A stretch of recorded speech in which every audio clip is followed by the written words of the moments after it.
Porta con te ovunque RPL, la tua radio. Scarica l'applicazione per smartphone o tablet dal tuo store o dal sito radiorpl.it.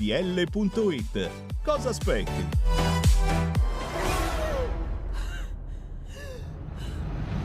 Pensa a respirare. Ora abbandonati. Che cosa vedi? Luce, oscurità, l'equilibrio. È tanto più grande. C'è stato un risveglio. Hai sentito? Conosco una sola verità.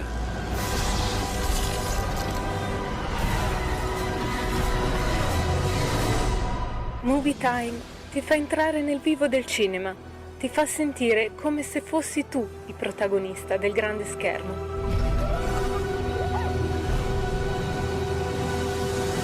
Ogni sabato dalle ore 16.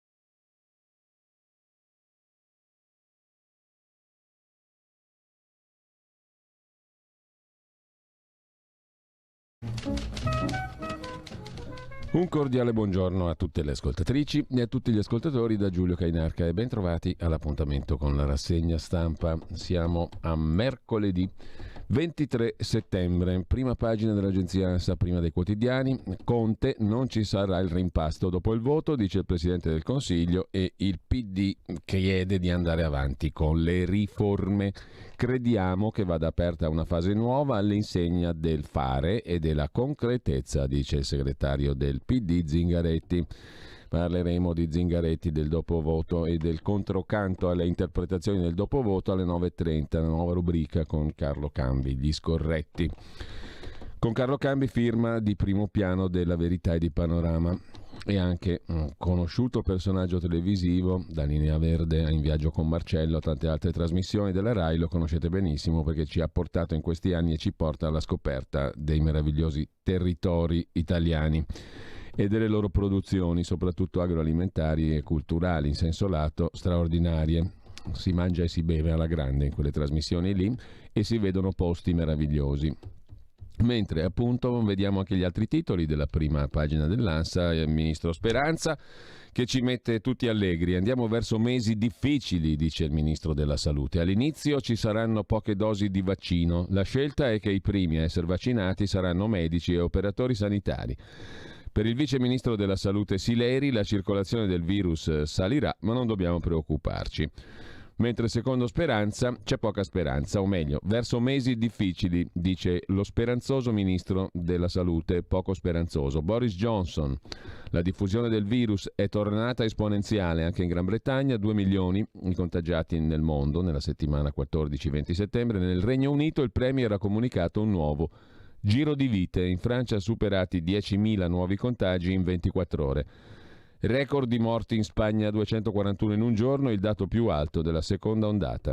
Poi abbiamo il decreto agosto in aula al Senato il 5 ottobre, probabile la fiducia per il decreto agosto, quello dei miliardoni. La Commissione Bilancio del Senato sul decreto agosto concluderà i lavori entro il 1 ottobre, il provvedimento in aula il 5, a dirlo il capogruppo del PD al Senato Marcucci.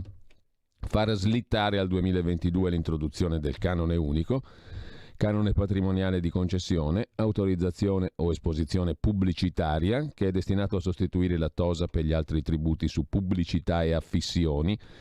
Lo chiede un emendamento fra le proposte segnalate in vista dell'esame del decreto agosto. Dietro front su una delle misure che riguardano i licenziamenti. Il Movimento 5 Stelle con un emendamento che risulta fra le proposte segnalate, chiede di cancellare la norma che consente ai datori di lavoro che quest'anno abbiano licenziato per giustificato motivo di fare marcia indietro a patto che sia chiesta contestualmente la cassa integrazione. La misura prevista dal decreto prevede che il rapporto di lavoro sia ripristinato senza soluzione di continuità, senza oneri né sanzioni per il datore di lavoro che abbia quest'anno licenziato per giustificato motivo, appunto, se contestualmente sia stata chiesta la cassa integrazione. Questo per quanto riguarda il decreto agosto de minimis, mentre sempre dal primo piano dell'agenzia ANSA effetto voto sullo spread che è ai minimi da febbraio scorso e sempre quindi ottimo per i mercati. La stabilità in Italia, comunali, parità nei capoluoghi, 8 andranno al ballottaggio, scrive ancora l'agenzia ANSA in prima pagina. Sullo spoglio del voto per le amministrative e le elezioni comunali, sostanziale parità tra centrodestra e centrosinistra, almeno nei capoluoghi dove è stato eletto il sindaco al primo turno, cioè 5 su 18. In attesa dei ballottaggi il centrodestra si conferma a Venezia, conquista Macerata, dove Sandro Parcaroli succede a Romano Carancini. Il centro-sinistra invece vince a Trani, Mantova e Trento, rispettivamente con la riconferma dei sindaci uscenti, tranne a Trento dove Franco Ianneselli prende il posto di Alessandro Andreatta. A bocca asciutta il Movimento 5 Stelle. Le uniche speranze dei 5 Stelle sono affidate a Matera e Andria, dove il candidato potrebbe correre per il ballottaggio. Lasciamo anche la pagina scarna delle elezioni comunali. Sulle regionali invece attacca Di Battista dai 5 Stelle. Per noi la più grande sconfitta, dice il pentastellato ribelle. Poi la farsa dell'esame per il calciatore Suarez, ma questo lo vedremo trattato sui quotidiani di oggi. E poi l'arbitro De Santis e una donna uccisi in un condominio a Lecce. Il movente potrebbe essere passionale. L'uomo 33enne era un arbitro di calcio, la donna era la sua compagna. Testimoni hanno udito urla e visto fuggire una persona con un coltello. Andiamo negli Stati Uniti. Il coronavirus non colpisce virtualmente nessuno. Così il presidente degli Stati Uniti. Non c'è alcun rischio per i giovani, dice Trump. Poi nel discorso all'ONU attacca la Cina. Ha infettato il mondo. Donald Trump ha affermato che il coronavirus non è una minaccia per i giovani e non colpisce virtualmente nessuno, nonostante gli Stati Uniti stiano raggiungendo le 200.000 vittime. Colpisce gli anziani con problemi di cuore o altri problemi. In alcuni stati si tratta di migliaia di persone, ma nessuno giovane, sotto i 18 anni nessuno. Hanno un forte sistema immunitario, ma virtualmente non colpisce nessuno. È una cosa formidabile. Dopodiché la Cina ha infettato il mondo, dobbiamo rendere responsabile la Cina che ha diffuso questa piaga nel mondo, ha detto Trump. Coloro che attaccano l'America ignorano il crescente inquinamento causato dalla Cina. Vogliono solo punire l'America, non lo permetterò. Gettano plastica negli oceani, emettono più mercurio tossico di ogni altro paese. La replica di Pechino, la Cina respinge le accuse senza fondamento, dice l'ambasciatrice di Pechino alle Nazioni Unite dopo il duro discorso di Donald Trump. Torna in carcere il boss Pasquale Zagaria, era agli arresti domiciliari, da aprile trasferito ad Opera, e poi nel 2020 nell'Artico la seconda estensione minima dei ghiacci, l'allarme di Greenpeace. Ma andiamo a vedere ADN Cronos rapidamente. In primo piano Conte, che non avverte alcuna esigenza di rimpasto. Il PD non pone il tema, siamo d'accordo anche sulla sfida del Recovery Fund. Soddisfatto della squadra coesa, dice il Presidente del Consiglio. A Roma, racket del commercio ambulante, 18 arresti. Il ministro Speranza, che non dà tantissime speranze, il virus circola ancora, ci aspettano mesi difficili. In coronavirus in Francia, oltre 10.000 contagi, e poi Di Battista sulle regionali. Attacca, più grande sconfitta della storia per il Movimento 5 Stelle. Il virologo Crisanti: Zaia, non siamo nemici, e ascolti chi lo contraddice. È diventata una specie di telenovela di cui si nutrono tutti, ma non ho mai lesinato neanche parole positive per il governatore. Sono fatto così, dice il virologo illustre. Mafia capitale, assolto l'ex capo di gabinetto della regione Lazio, braccio destro di Zingaretti. Venaforo, assolto con formula piena in primo grado, condannato in appello, la Cassazione lo ha assolto. E poi c'è il caso di Suarez, il calciatore, quello l'abbiamo già visto, e sulle regionali Forza Italia si lecca le ferite. E ancora una rivelazione all'ADN Cronos del signor Cencelli, il padre del famoso manuale per la spartizione dei cadreghini, dei posti. Ho detto no alla Lega, che voleva candidarmi. Questo sarebbe stato un bellissimo colpo. Massimiliano Cencelli, ex democristiano, 84 anni.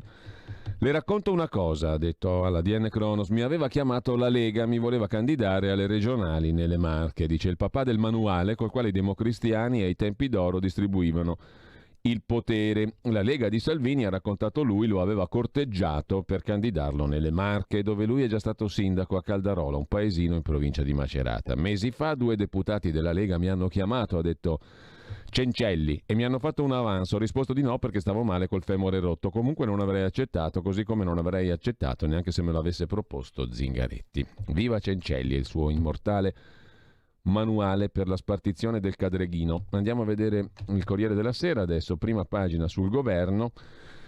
Il PD chiede il rilancio. Zingaretti dice: noi siamo il primo partito, ora le riforme e un piano per il MES, il meccanismo europeo di stabilità o patto salva stati, lì quello che è, cioè il quattrino a prestito. Conte esclude il rimpasto.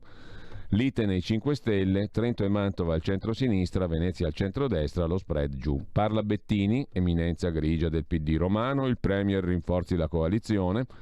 E poi Toti, dopo la conferma in Liguria, dice Salvini non sa gestire i legami con gli alleati, perlomeno questo evidenzia nel titolo il Corriere della Sera. Doveva gioire per tutta la vittoria complessiva del gruppo, se è un capo deve tenere insieme il gruppo, dice Toti, e non incazzarsi perché i suoi qua e là sono andati male. Mentre, poi vediamo un'intervista, mentre l'ex ministra Lezzi, 5 Stelle, dice che il Movimento 5 Stelle rischia di scomparire, e poi c'è l'analisi dei flussi elettorali, vittoria del PD, i voti dei 5 Stelle a Zaia e a De Luca. In taglio alto l'intervista di Marco Cremonesi a Matteo Salvini. Meloni cresce bene ma basta sbagli al sud. E andiamo a pagina 9 a leggere l'intervista a Matteo Salvini. Ce n'è una sulla Stampa a Riccardo Molinari, una su Avvenire a Riccardo Molinari capogruppo alla Camera e una capogruppo al Senato Romeo su Avvenire, anche quelle le leggiamo dopo. Intanto segretario chiede sul Corriere della Sera Marco Cremonesi: come ha preso il risultato delle regionali? Abbattuto? No, risponde Salvini, ho 2 nuovi numeri da giocare al lotto, 46-74. 46 consiglieri regionali della Lega il 19 settembre, 74 quelli di oggi. Matteo Salvini è noto per l'ottimismo, scrive Cremonesi, anzi i suoi sono convinti che senza quel tratto del suo carattere l'ascesa impetuosa della Lega tra il 14 e il 19 non sarebbe stata possibile. Quanto alle delusioni di Toscana, Puglia e Campania, chi le nega, risponde Salvini. In realtà, per rimanere al dato recente, le amministrative sono state molto buone. Strappiamo diversi comuni al centro-sinistra, sottolineo Macerata al primo turno, con candidato nostro. Siamo al ballottaggio a Reggio Calabria, Matera, Arezzo. In Lombardia abbiamo guadagnato una decina di comuni, siamo al ballottaggio a Lecco. Vorrei aggiungere che anche nella Bergamasca, con l'eccezione di Clusone, siamo andati molto bene. Lo dico perché esiste una certa lettura secondo cui quelle zone sarebbero deluse dal centrodestra. Il problema del sud, al sud, in Puglia e Campania, è stata l'offerta del centrodestra in generale a non essere all'altezza. Noi dovremo ragionarci. Oggi riunisco i coordinatori regionali. Faremo un esame di dove e come abbiamo sbagliato, ma in Puglia e Campania partivamo da zero, abbiamo 6 consiglieri regionali. Cresciamo tranquillamente, senza affanni. La Toscana, la scelta di Susanna Ceccardi, la sottovalutazione di Eugenio Giani.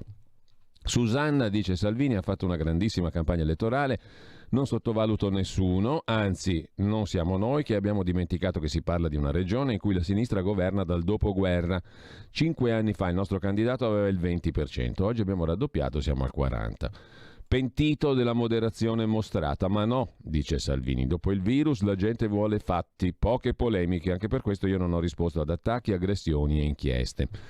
Le inchieste l'hanno danneggiata o l'elettorato non ci presta più attenzione. Alt, stop, non dirò mai nulla su questo, rispetto il lavoro dei giudici. Lunedì c'è stata qualche scintilla tra Salvini e Meloni. Salvini nega che esistano questioni di leadership, ma non è normale che si pongano se un partito cresce come Fratelli d'Italia? Risponde Salvini, finché c'è una crescita interna alla coalizione è positivo per tutti. Se una squadra vince, vince la squadra, se perde, perde con scelte di tutti. E comunque non commento gli errori degli altri, men che meno degli alleati. Sta parlando della scelta di Raffaele Fitto. In Puglia posso dire, risponde Salvini, che in Puglia, in Campania non abbiamo intercettato la richiesta di cambiamento. Adesso dobbiamo guardare al futuro. Nel 21 vanno al voto le grandi città italiane a guida PD 5 Stelle. Proporrò alla coalizione di scegliere gente che viene dalle imprese e dalle professioni, anche senza tessere di partito in tasca.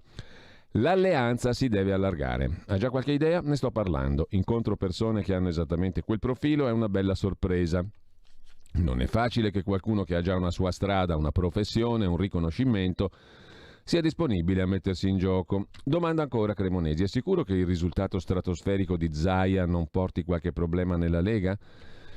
Ma guardi che in quelle liste sono tutti leghisti, risponde Salvini. Con Zaia non c'è mai stato né mai ci sarà il benché minimo problema. Il suo risultato mi riempie d'orgoglio. In Veneto 33 consiglieri leghisti su 49, Renzi e Di Maio non entrano, loro 0, noi da soli 33. Torniamo a Roma, dice Cremonesi. Il risultato delle regionali e del referendum non rafforza sia il governo che la legislatura? Dice, risponde Salvini, se guardo i risultati elettorali vedo che il primo partito in Parlamento 5 Stelle è scomparso da 5 regioni. Gli sconfitti saremmo noi. In Veneto non hanno un consigliere, in Toscana forse uno. Possibile che un partito che esiste solo in Parlamento possa governare a lungo? Io penso di no. Però Conte a questo punto ci deve ascoltare. Non è possibile governare con una forza politica scomparsa, ma ancor meno contro una coalizione che esprime 15 presidenti su 20. Su cosa pretendete attenzione? Stamattina sono andato al MICAM, la fiera della calzatura, moda italiana. Che io sappia, dal governo nessuno si è fatto vedere. È possibile che un settore così importante, 1000 espositori, non spinga nessuno ad alzarsi? A me pare impensabile. Magari avrebbero scoperto questo. Con la fine del blocco dei licenziamenti, le imprese temono di dover licenziare 30 lavoratori su 100. Chiediamo ascolto su questo. Un piano di sostegno alle aziende vero, un piano di riapertura delle scuole vero e, scusate se insisto, un piano della sicurezza vero. Anche ieri arrivate centinaia di persone. A proposito di Renzi, alcuni leghisti, dice l'intervistatore, sperano che i risultati di Italia Viva facciano cambiare idea sul proporzionale in gestazione. Lei? Io trovo frustrante, risponde Salvini, il fatto che ci sia qualcuno che pensa alle leggi elettorali in base alla propria convenienza. Il fatto è che la legge elettorale delle regioni è la più chiara, vince chi prende un voto in più. Lei sa chi è il presidente della Val d'Aosta? Non si sa ancora. Appunto, perché la Val d'Aosta è l'unica regione con un sistema proporzionale. Nelle altre chi avrebbe governato lo si è saputo la sera stessa. Mi faccia dire, conclude Salvini, se dovessimo fare una legge elettorale su misura per Renzi dovremmo farla che garantisca lo 0, lui sì che ha preso una mazzata epocale, così sul Corriere della Sera.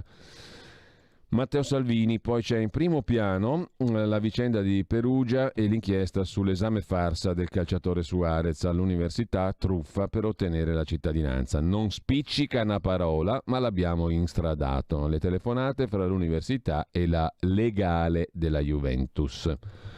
A Lecce, doppio omicidio, ancora dalla prima pagina del Corriere della Sera, Carlo Vulpio. Vittime un arbitro di calcio, Daniele De Santis, 33 anni, e la fidanzata Eleonora Manta, 30 anni, dipendente INPS. L'assassino li ha uccisi a coltellate nel loro condominio, poi si sarebbe dileguato dopo aver imboccato Porta Rudie, l'ingresso del centro storico di Lecce. La donna ha urlato Andrea no, indicando forse il nome dell'assassino. L'uomo godeva della fiducia dei ragazzi. È stato fatto entrare in casa. Un testimone che abita sullo stesso pianerottolo ha visto l'omicida allontanarsi, lo ha descritto con una tuta da motociclista, incappucciato, zaino giallo in spalla, guanti neri di pelle. E questi sono gli argomenti di prima pagina del Corriere della Sera. Masticare l'italiano, il titolo del caffè di Massimo Gramellini, della truffa del calciatore Suarez, promosso in italiano senza spiccicarne una parola, con la benedizione e i ringraziamenti del rettore dell'Università di Perugia. Mi ha sorpreso solo la rapidità insolita dell'inchiesta, il resto era tutto prevedibile, scrive Don Massimo, a cominciare dalla spregiudicatezza di chi mette sempre il fine davanti ai mezzi. Per finire con la connivenza compiacente e compiaciuta degli esaminatori, talmente sfacciati nella propria rivendicazione di impunità da ridurre a una manciata di minuti una prova che nella versione non farsesca riservata ai comuni mortali dura molto di più. Potrei fingermi sconvolto per la giustificazione che si ascolta nelle intercettazioni. Con uno stipendio da 10 milioni all'anno deve passarlo per forza. Ma basta andare sui social per leggere decine di commenti che la ritengono plausibile. Evviva se a prendere la cittadinanza è un ricco e famoso che mastica l'italiano dai tempi del morso a Chiellini, complimenti al battutista, perché costui spenderà qui i suoi soldi, farà girare la nostra economia. Se invece a prendere la cittadinanza è un ignoto poveraccio, che magari è in Italia dalla nascita e parla la lingua di Dante meglio di un ministro, allora è un guaio, ci toccherà pure mantenerlo. Quanta ipocrisia, conclude Don Massimo Gramellini, in chi predica da tutti i pulpiti che la fama e il denaro non sono poi così importanti. E intanto scrive regole che valgono solo per chi non è abbastanza ricco e famoso da poterle violare. Così Don Massimo. E a proposito di preti, su Avvenire c'è lo stesso commento, l'editoriale Maurizio Ambrosini. Nel mirino c'è naturalmente Salvini con le sue orride regole. Il caso Suarez, uno scandalo forse salutare, scrive Maurizio Ambrosini su Avvenire. Ancora meno, forse meno pretesco di Massimo Gramellini, che è tutto dire sul Corriere della Sera. Discutendo del trattamento degli stranieri quando chiedono di insediarsi e acquisire la cittadinanza in un altro Stato, si dice che la ricchezza sbianca. Ovvero, scrive Maurizio Ambrosini su Avvenire di oggi, i benestanti, quale che sia il colore della loro pelle, sono trattati in maniera diversa e migliore degli stranieri poveri, quelli che comunemente chiamiamo immigrati, anzi migranti. Le stesse politiche pubbliche ammettono questo principio. Un numero crescente di stati, per esempio Malta e Cipro, concede la cittadinanza senza condizioni agli investitori che arrivano dall'estero col gruzzolo, ius pecunie. Le politiche migratorie hanno assunto un profilo selettivo, criteri socio-economici sono adottati per distinguere stranieri desiderabili e stranieri sgraditi. Anche i campioni dello sport appartengono alla categoria di stranieri ben accetti, quando guadagnano molto, doppiamente. Mai si parla di loro come immigrati, spesso le autorità pubbliche fanno ponti d'oro per naturalizzarli. A volte però la congerie di regole introdotte per limitare i diritti degli stranieri può diventare trappola anche per gli immigrati ben accetti, salvo cercare di far entrare per la porta di servizio con qualche furbizia all'italiana le persone che vorremmo, ma che coi criteri formali fissati dalle norme non passerebbero. Nella trappola è caduto il campione uruguaiano Luis Suarez. In trattativa con la Juventus, poi interrotta, sembra ora destinato all'Atletico Madrid. Aveva bisogno della cittadinanza italiana per risultare comunitario ai fini sportivi, essere tesserato senza problemi e limiti da altre squadre europee. C'era una norma di legge che avrebbe potuto sgombrargli il terreno. Il nostro codice della cittadinanza, approvato nel 92, mai riformato, che prevede un trattamento di favore per i discendenti degli emigrati italiani e siccome le famiglie non vanno separate anche per sposi e figli. Qualche goccia di sangue italiano nelle vene conta più di molti anni di residenza e di lavoro in Italia. Luis Suarez ha la fortuna di essere sposato con una signora dotata di passaporto italiano ereditato dal nonno friulano e il dribbling sarebbe riuscito. Se non che al Viminale per un breve periodo è passato, lui, Matteo Salvini. A differenza dei suoi predecessori del medesimo schieramento, il ministro dei confini ha inquadrato nel mirino anche i coniugi dei cittadini italiani, imponendo anche a loro un complesso test di accertamento della conoscenza della lingua italiana per accedere alla cittadinanza. Una norma ingiusta, perché gli affetti e il vincolo matrimoniale dovrebbero contare più delle capacità cognitive, della cultura, dell'abilità linguistica per definire i diritti delle persone. Ma nessuno fin qui l'aveva seriamente contestata. Preso atto dei vincoli di legge, qualche solerte consulente, sbucato dal sottobosco del calcio italiano, deve aver consigliato al campione Suarez e al suo staff una brillante scappatoia, un esame organizzato a tambur battente e espletato a tempi record. Già erano fioccate le proteste di quanti aspettano da anni l'agognata cittadinanza, perché lo stesso Salvini, coi decreti in sicurezza, ha portato da 2 a 4 anni il tempo massimo per ottenere una risposta alla domanda di naturalizzazione. Il governo in carica, nonostante la ministra Lamorgese abbia consegnato già le sue proposte a Palazzo Chigi, non ha ancora trovato il tempo per modificare questo incomprensibile aggravio procedurale. Immigrati e volontari avevano raccontato quanto lungo fosse stato il percorso per arrivare alla conoscenza richiesta. Ora si scopre che l'esame sarebbe stato gestito in modo truffaldino, giustificato dall'eccellenza del candidato e del suo reddito. Ma sarà colpa di Salvini o no? Alla fin fine. Sì, ovviamente. Lasciamo il Corriere della Sera, andiamo a vedere le altre prime pagine adesso rapidamente, vediamo Repubblica. La Repubblica apre con il Movimento 5 Stelle e la resa dei conti. Di Battista che va all'attacco. Con questi leader una sconfitta epocale alle regionali. Il presidente della Camera Fico dice no alla guerra tra bande nel movimento. Lo scontro interno mette a rischio la maggioranza al Senato, ma Conte dice non mi sento in bilico, nessun rimpasto. Zingaretti vuole la fase nuova, subito riforme e decreti sicurezza. Il commento di Stefano Cappellini sul PD è il tempo del coraggio e l'analisi del sociologo Ilvo Diamanti sul paese dei governatori. Ormai più dei partiti contano i leader in ambito territoriale specialmente, come si è visto alle regionali. La figura più significativa, Luca Zaia, Veneto per la terza volta. Presidente, più che di un'elezione un plebiscito, 77%, la sua lista personale, eccetera. Il crollo dei populismi sui flussi elettorali, persi in un anno dalle europee 3,5 milioni di voti. La scommessa di Salvini, prendo Roma e Milano, sarà la mia rivincita. Trump alla Cina, Covid, colpa vostra, dovete pagare. Questi titoli di Repubblica in prima pagina. Che facciamo? Andiamo alla Stampa di Torino? Che dite? Sì, andiamo alla Stampa di Torino. Conte sposta il governo a sinistra, la sconfitta scatena lo scontro tra i grillini, Di Battista attacca e dice che è il peggior risultato di sempre. Ma perché Conte sposta il governo a sinistra? Perché dice sì al dibattito sullo ius soli, la cittadinanza, gli immigrati che nascono qua, e ai nuovi decreti sicurezza a Salvini da cestinare. Intervista a Orlando, senza MES, sanità ai privati, dice il vice segretario del PD Andrea Orlando, numero 2 del partito. Via le leggi di Salvini, poi discuteremo del resto. E senza il MES, il Fondo Salva Stati, c'è un'ansia terribile di indebitarsi e di farsi dettare le condizioni. Consegniamo pezzi di sanità ai privati. Non facciamo nessun trionfalismo, ma il PD è primo in tutte le regioni, escluso il Veneto. Non bisogna avere paura della sfida dell'alleanza coi 5 Stelle, non penso che l'esito sia la grillizzazione. In questa alleanza il PD non si è indebolito, così ora possiamo essere più determinati.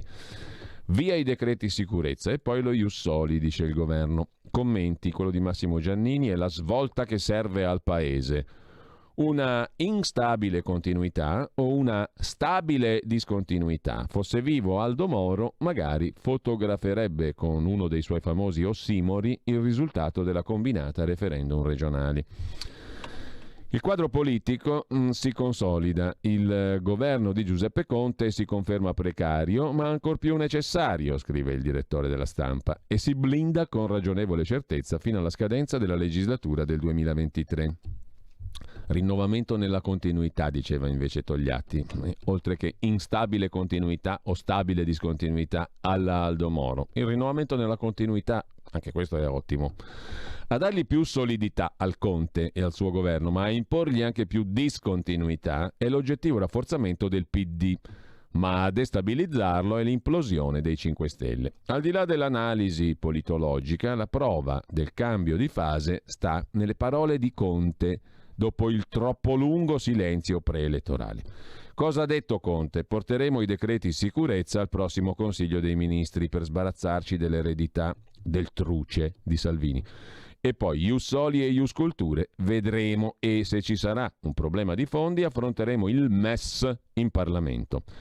Sembrano piccole cesure culturali, sfumature lessicali, ma nel linguaggio un po' barocco dell'avvocato del popolo significano qualcosa, scrive il direttore della Stampa. È come se in un breve fine settimana abbiano cominciato a sgretolarsi i macigni ideologici che impiombano da un anno le ali della coalizione. Insomma, la svolta che serve al Paese è a sinistra, è verso i temi del PD. 5 Stelle e PD a 2 punti dalle destre. Cosa insegnano i flussi elettorali? Cerca di spiegare la sondaggista Alessandra Ghisleri. Pian piano tutto si riassesterà sul tran tran, ma prima bisogna smaltire l'esito delle giornate elettorali e l'ubriacatura di numeri. E allora proviamo a definire il perimetro delle elezioni. Non è stato un voto di protesta, ma una risposta di continuità, con qualche eccezione a partire dalle Marche, scrive la celeberrima sondaggista Ghisleri nell'analisi di prima pagina Euromedia Research. Non ha escluso il voto e il populismo, ma ha raccontato una nuova campagna elettorale. I giallorossi a 2 punti dal centrodestra. Meloni recupera i voti persi da Berlusconi. È il confronto tra i partiti nelle 6 regioni dalle politiche alle europee. Dal 2018 il movimento ha bruciato ai 5 Stelle 3,6 milioni di preferenze. Per quanto riguarda il confronto tra le elezioni regionali e le ultime elezioni nelle 6 regioni, la differenza fra le regionali e le europee per la Lega è di 1.900.000 voti in meno, fra le regionali e le politiche 600.000 voti in meno, per Forza Italia ancora di più. Fratelli d'Italia guadagna, è sostanzialmente l'unico partito che guadagna, anche il Partito Democratico perde voti sia rispetto alle europee che rispetto alle ultime politiche con queste regionali. Tutti perdono voti, il Movimento 5 Stelle più di tutti. L'unico partito che guadagna, scrive Alessandra Ghisleri, facendo il confronto sia sulle europee che sulle politiche del 18, è Fratelli d'Italia. Dunque il voto non ha escluso il populismo, ma ha raccontato una campagna più moderata. Si è parlato di persone e meno di partiti. Nelle regioni dove i governatori uscenti si sono candidati, i leader di partito non si sono esposti. Per facilitare il compito dell'analisi abbiamo rilevato le intenzioni di voto per mettere un punto e comprendere quali fossero le valutazioni degli italiani sui partiti in contemporanea con le urne. Questa lettura può aiutare a comprendere come andare oltre le liste dei governatori che hanno raggiunto percentuali importanti in queste elezioni.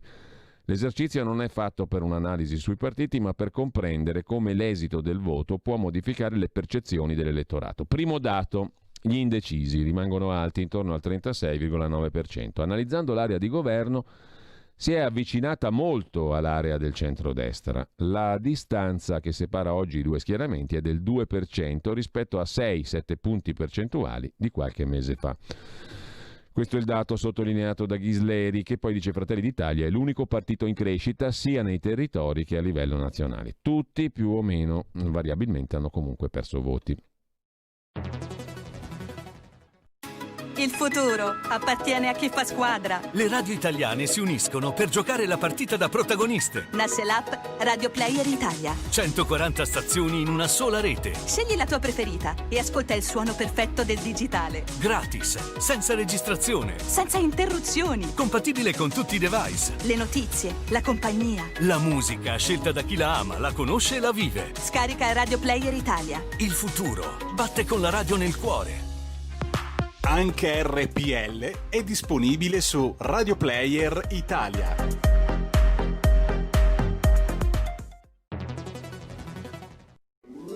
Stai ascoltando RPL, la tua voce libera, senza filtri né censura. La tua radio. Torniamo alla prima pagina della Stampa di Torino. Piano europeo sui migranti, la proposta sul tavolo della Commissione, accoglienza facoltativa, racconta da Bruxelles Marco Bresolin. Nessuna redistribuzione automatica dei migranti, ma la Commissione europea, su richiesta di uno Stato sotto pressione, potrà facoltativamente attivare la solidarietà. Capirai che propostona. Tornando al voto, ancora maggioranza nel paese, i leader sovranisti davanti al dilemma, scrive Giovanni Orsina. La notizia della morte politica della destra sovranista è grossolanamente esagerata. La coalizione di cui i sovranisti sono magna pars ha conservato le due regioni che governava. Si può sostenere che Veneto e Liguria siano due casi peculiari. Zaia e Toti non sono Salvini, ma allora lo stesso potrebbe dirsi di Campania e Puglia, De Luca ed Emiliano. Scrive nella sua analisi di prima pagina il politologo Giovanni Orsina. Quindi la destra sovranista non è morta, come grossolanamente, esageratamente si dice. Ha conquistato le Marche, portando a 15 le regioni che amministra, ha perso dignitosamente in Toscana. Alle elezioni europee dello scorso anno Lega, Fratelli d'Italia insieme avevano superato il 40% per arrivare con Forza Italia al 50%. Da allora sovranisti e centrodestra hanno tenuto le proprie posizioni. Le elezioni regionali dimostrano che questi numeri esistono anche nel paese. Tutto bene per i sovranisti? Niente affatto. I loro problemi non hanno a che vedere col consenso, ma con la capacità di dare al consenso una sostanza politica che sappia durare nel tempo. Il 40% dei sovranisti lo ha costruito Salvini. Giorgia Meloni ha lavorato finora sulla sua scia, raccogliendo elettori che quello aveva conquistato Salvini e poi deluso. Salvini ha adoperato con maestria un'unica tattica semplice, la guerra lampo. L'operazione ha funzionato fino a quando, estate del 19, gli assalitori non si sono infranti sui bastioni di una fortificazione coriacea, soprattutto in virtù delle sue fondamenta continentali e non soltanto nazionali. Da allora Salvini ha continuato a picchiare invano la testa sul bunker. Non è riuscito a passare dalla guerra lampo a quella di posizione. Lui sa combattere le guerre lampo, alla Lega difettano le risorse per la guerra di posizione e soprattutto il suo elettorato non è milizia da trincea, ma orda volubile, impolitica, irritabile. Si capisce, ma il problema resta. Con queste elezioni regionali, salvo sorprese, lo spazio per la spallata al governo si è azzerato. Ammesso pure che quello spazio sia mai esistito. Per Salvini, i sovranisti e il centrodestra l'orizzonte è ora il politicamente lontanissimo 2023. Dovranno cercare di arrivarci in buona forma, superando indenni la sfida della gestione dei fondi europei, che sarà difficilissima per la maggioranza, ma ancor di più per l'opposizione. La guerra di posizione richiede altre risorse dalla guerra lampo: idee, classe dirigente, competenze, programmi di governo, coerenza, affidabilità. Richiede soprattutto che sovranisti e centrodestra prendano una posizione chiara su due terreni. Il primo, quello europeo, di cui la pandemia ha modificato la morfologia, aumentando la dipendenza del nostro paese da Bruxelles e da Francoforte. Su di esso si gioca la partita del rapporto fra sovranisti e moderati della coalizione. Il secondo terreno è il rapporto nord-sud. Se malgrado lo straordinario risultato elettorale, conclude Giovanni Orsina, Zaia non insidia la leadership di Salvini, è perché il presidente del Veneto, cioè appunto Luca Zaia, rappresenta una Lega nordista che, in mancanza di un forte alleato nazionale come fu Forza Italia, rischia di cadere nella semi-irrilevanza. Il tramonto di Berlusconi ha aperto lo spazio per l'operazione nazionale di Salvini e l'ha resa necessaria. A Roma, se resta isolato, un partito pur robustamente radicato nel Lombardo-Veneto conta poco. Sbarcando al sud, però, la Lega si è messa in concorrenza con Fratelli d'Italia, rendendo più difficile una divisione dei compiti fra i due alleati, e ha riaperto la questione di chi possa tutelare il nord, spingendo per l'autonomia differenziata, il che vuol dire proporsi in maniera convincente come referente politico dei ceti produttivi. Questa è l'analisi di Giovanni Orsina in prima pagina sulla Stampa di Torino. E sempre dalla prima pagina della Stampa: la cittadinanza è un gioco da ricchi, il caso Suarez, l'esame truffa, non sa una parola ma diventa italiano, e Trump Xi Jinping, guerra fredda su Zoom. Il palazzo di vetro sembra un surreale grattacielo fantasma, ma lo scontro digitale che avviene nell'aula dell'Assemblea Generale dell'ONU è autentico e feroce, scrive La Stampa in prima pagina. Zoom non è la rubrica di Antonino Danna, che oggi si occupa peraltro alle 10.35 di nuovo di fisco con Giorgia Pacione Di Bello, giornalista della Verità. Si analizzeranno le decisioni in tema di tasse prese dal governo durante il Covid e le loro ricadute sull'economia a partire dalle 10.35 oggi. Ma Zoom è la app appunto per le riunioni a distanza. La guerra fredda all'ONU è su Zoom. La 75esima Assemblea Generale si svolge in formato virtuale, appunto su Zoom. I leader mandano videomessaggi, botta e risposta fra Stati Uniti e Cina. Torniamo alla prima pagina della Stampa di Torino con il buongiorno di Mattia Feltri, manuale del candidato. Grande trionfo del partito A, che rispetto alla precedente tornata amministrativa avanza in tutte le regioni. Splendida affermazione del partito B, che in paragone alle ultime politiche consegue una decisa crescita nelle abitualmente ostili aree meridionali. Eccellente risultato del partito C, che in raffronto alle consultazioni europee registra cospicui incrementi nelle solitamente sfavorevoli elezioni locali. Indiscutibile affermazione del partito D, che conserva le principali regioni precedentemente conquistate con un distacco sullo sfidante talvolta superiore. Considerevole successo del partito E, che fa sua una regione tradizionalmente amministrata ai rivali.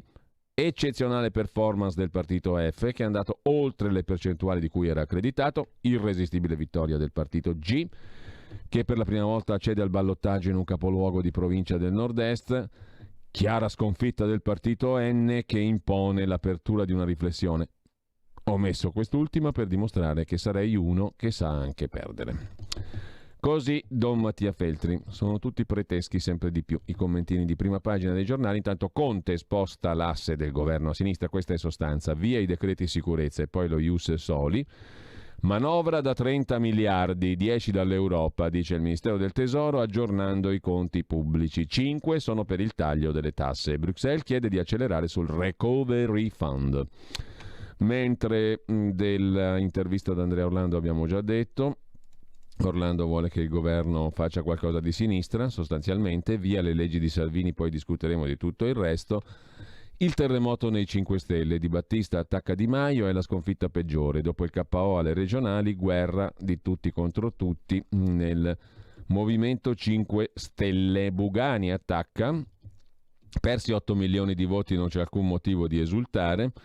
Il presidente della Camera Fico: abbiamo perso nettamente, ma la nostra crisi va avanti da troppo tempo. Vito Crimi, il capo politico a quanto pare del movimento, dice: è necessario riorganizzarci per rafforzarci nei territori, è la priorità assoluta.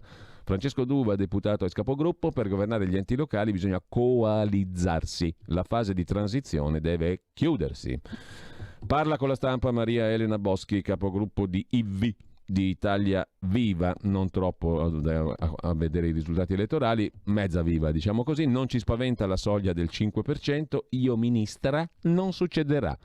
Ora le riforme istituzionali, tempo fino al 2023, dice Maria Elena Boschi. La legge elettorale tedesca con gli stessi correttivi, una sola Camera, sfiducia costruttiva. Il nostro è un partito appena nato ed è già decisivo, dice la Boschi. Siamo soddisfatti dei risultati, contenti loro. Mentre Alfonso Bonafede, ministro della giustizia, capo delegazione dei 5 Stelle al governo, attenzione, dice: sono urgenti gli stati generali, portano benissimo gli stati generali, sui valori e non sulle etichette, dice il ministro di Grazia et Giustizia in entrambi i governi Conte. Nelle elezioni locali siamo sempre andati in difficoltà, gli stati generali utili anche a questo. Il PD spinge per l'ok al MES, adesso dobbiamo concentrarci sul recovery fund. In 4 righe 18 parole ignote ai più: digitalizzeremo la compreso PD, e digitalizzeremo la giustizia con i fondi dell'UE, che non è più una bestiagrama, è una roba di cui approfittare. Sotto coi prestiti, avanti con le riforme dei processi, intesi come procedimenti giudiziari in aula. Così parlò il ministro Bonafede, mentre sulla Lega si esercita l'altro legologo illustre della carta stampata, comunque l'altro legologo della carta stampata, Alberto Mattioli. Sulla Stampa: Lega, il flop al sud diventa un caso, rinnovare la classe dirigente. Posta un po' brutalmente alla Salvini. La domanda è, scrive l'ottimo Alberto Mattioli per la Stampa: perché al sud la Lega non sfonda? Ci prova da anni, ha messo in soffitta la Padania e perfino il nord del nome, eppure non si muove. Nelle 2 regioni del sud dove si è votato è stato un plebiscito, ma per gli avversari. In Puglia, Emiliano; in Campania, De Luca. E la Lega ex Nord, Padania, vada via, si ferma rispettivamente al 9,5 e al 5,6%. 10 o anche solo 5 anni fa sarebbe stato un trionfo. Oggi è una mezza delusione. In casa leghista se ne discute, le spiegazioni sono 2: una tattica, caratteristiche di queste elezioni, una strategica, difficoltà di trapiantare al sud un partito che resta nordista. Ieri a caldo il vice segretario Lorenzo Fontana ha spiegato che serve un rinnovamento della classe dirigente. Insomma, candidare Caldoro e Fitto non è stata una buona idea. Questo voto si è giocato sulla personalità dei candidati, ha detto Fontana, ma o candidi qualcuno di davvero nuovo o al sud non sfonderai mai. Quei 2 bravissime persone non erano nuovi. Conferma un leghista pugliese di peso: siamo riusciti nell'impresa di far sembrare Emiliano il campione del cambiamento, l'argine contro il ritorno al passato. I sentimenti per Fratelli d'Italia, che ha imposto Fitto, non sono amichevoli, ma al sud è difficile trovare qualcuno che faccia politica senza un passato. Qui, dice l'anonimo pugliese, solo chi ha 18 anni non è mai stato in nessun partito, però l'anno scorso a Bari abbiamo eletto la prima consigliera comunale nativa leghista. E questo è il tema, scrive Mattioli. Faticosamente sta emergendo una nuova classe politica leghista. Piccoli Salvini crescono a mezzogiorno. Giampiero Zinzi, 37 anni, a Caserta è il candidato del centrodestra più votato di tutta la Campania. 15.000 preferenze, roba da vecchia DC. Ma non basta. Il centrodestra è arrivato alle elezioni sfaldato, con una squadra che, se prende il 16%, non era quella giusta. Ci è mancato il tempo, dice Zinzi. Abbiamo bisogno di tempo per costruire una classe dirigente. Per me e per quelli della mia generazione la Lega non è nordista ma nazionale, tuttavia per far passare il messaggio ci vuole tempo. Intanto però nel meridione il partito è gestito da proconsoli che arrivano dal profondo nord. Nicola Molteni da Cantù a Napoli.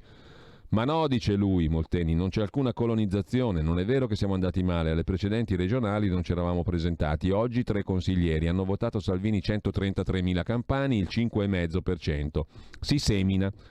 Alle europee la Lega qui era al 19%.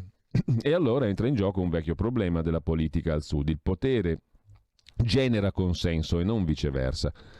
È chiaro che quello delle europee è un voto più di opinione, dice Molteni, e non è un caso che in Campania Andiamo meglio dove il tessuto economico è più vivace, Salerno-Caserta. In ogni caso, giura Molteni, la scelta di diventare un partito nazionale è irreversibile. Da quando siamo al sud abbiamo raddoppiato i consensi a nord. Resta il problema di conciliare esigenze apparentemente opposte. Dice Fontana, noi siamo nazionali, non nazionalisti e identitari. Quel che fa arrabbiare chi non ha mai accettato la svolta salviniana. Sono molti di più di quanto sembri, lo dicono in pochi, come l'ex deputato romagnolo Gianluca Pini. Non solo al sud la Lega di Salvini non ha sfondato, ma sta arretrando. L'unico momento di spolvero dopo il reddito di cittadinanza, antitesi dei valori Lega.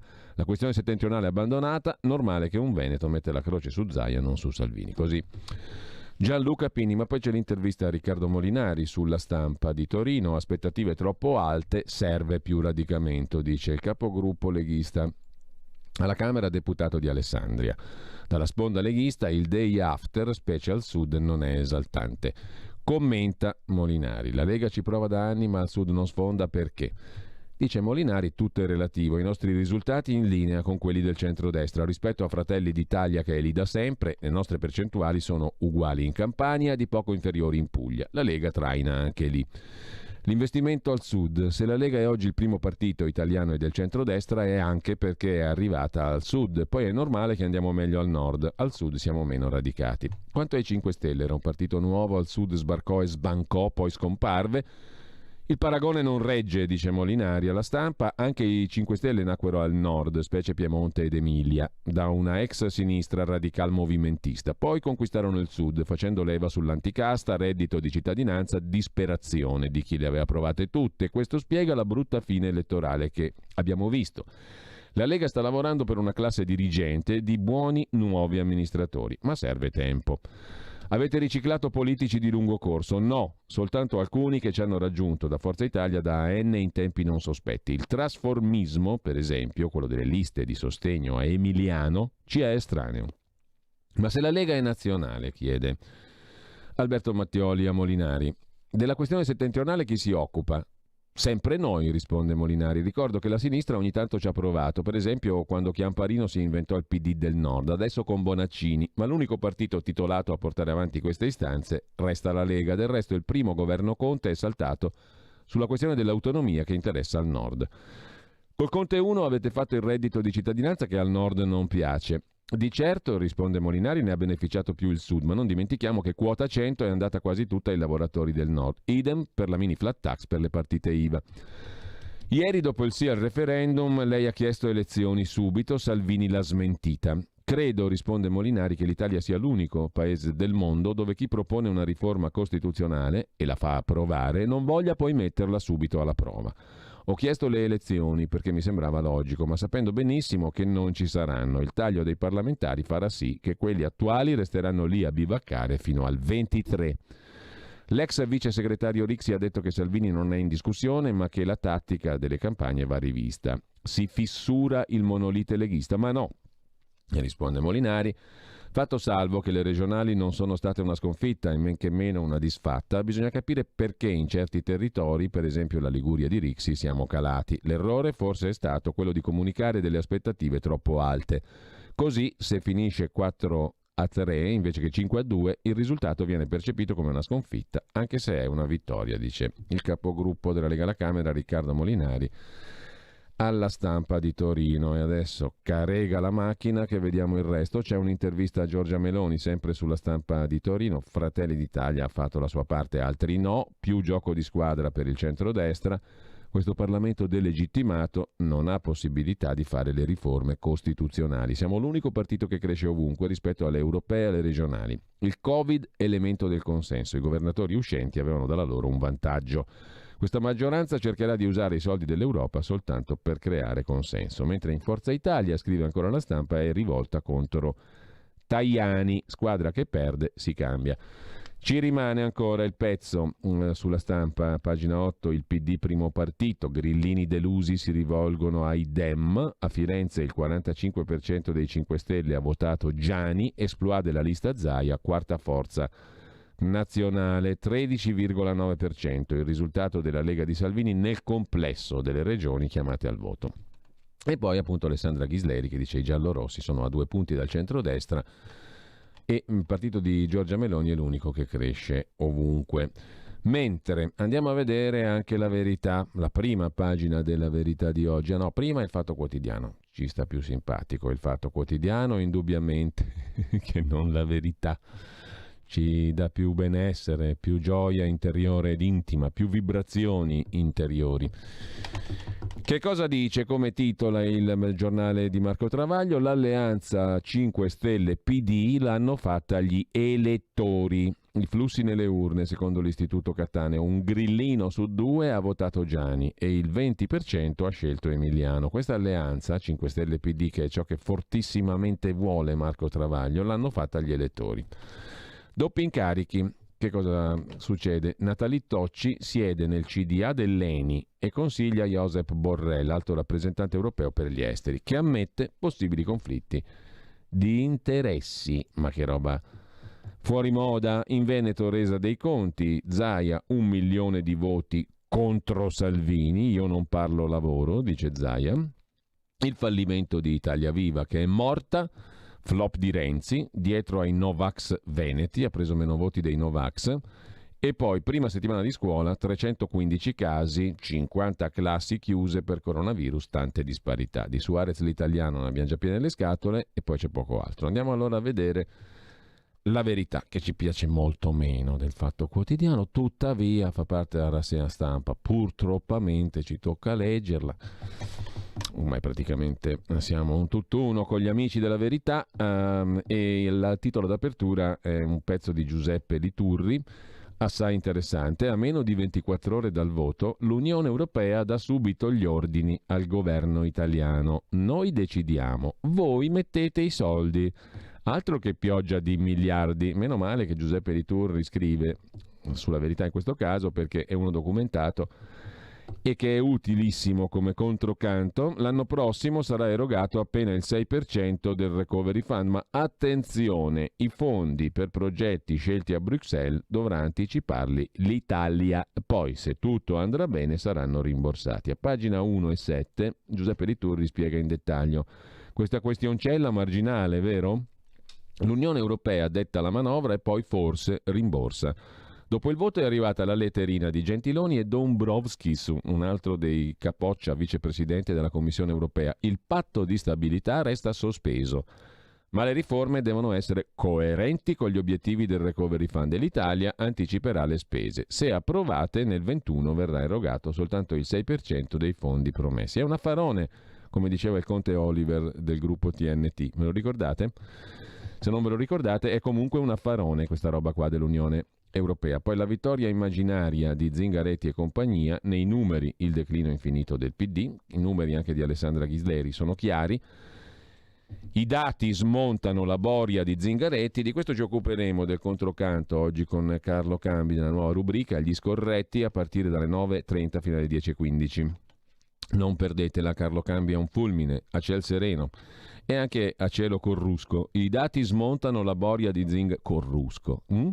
Che figata. I Dem perdono pezzi quasi ovunque, è l'analisi dei dati. Rispetto al 2015 il PD guadagna seggi solo in Puglia. Affonda nelle Marche, cala in Veneto, Liguria e Toscana. In Campania viene fagocitato dal presidente sceriffo. Eppure Zingaretti sta vagheggiando. Palazzo Chigi fa 4 conti della serva, quelli i più ottimi, diciamo così, i più migliori. I più migliori conti li fa Giorgio Gandola sulla base dei numeri, quelli della serva, giusto appunto, mentre dalle urne riemerge la voglia di autonomie, vede Belpietro, il direttore. Governatori super nell'analisi di Maurizio Belpietro, gli italiani tornano a chiedere l'autonomia. Il Covid, benché 19, ha resuscitato, adesso c'è il 20, c'è la versione aggiornata, c'è l'upgrade del Covid che sta per arrivare, ha detto il ministro Speranza, attenzione. Il Covid ha resuscitato outsider come De Luca ed Emiliano, mentre Toti e Zaia già godevano dell'apprezzamento dei cittadini. Immaginare un partito dei governatori però è un errore, semmai ciò che emerge dalle urne è che le regioni vogliono fare da sé. Mentre Renzi delira, ho salvato il governo, il pezzo è di Carlo Cambi oggi sulla Verità.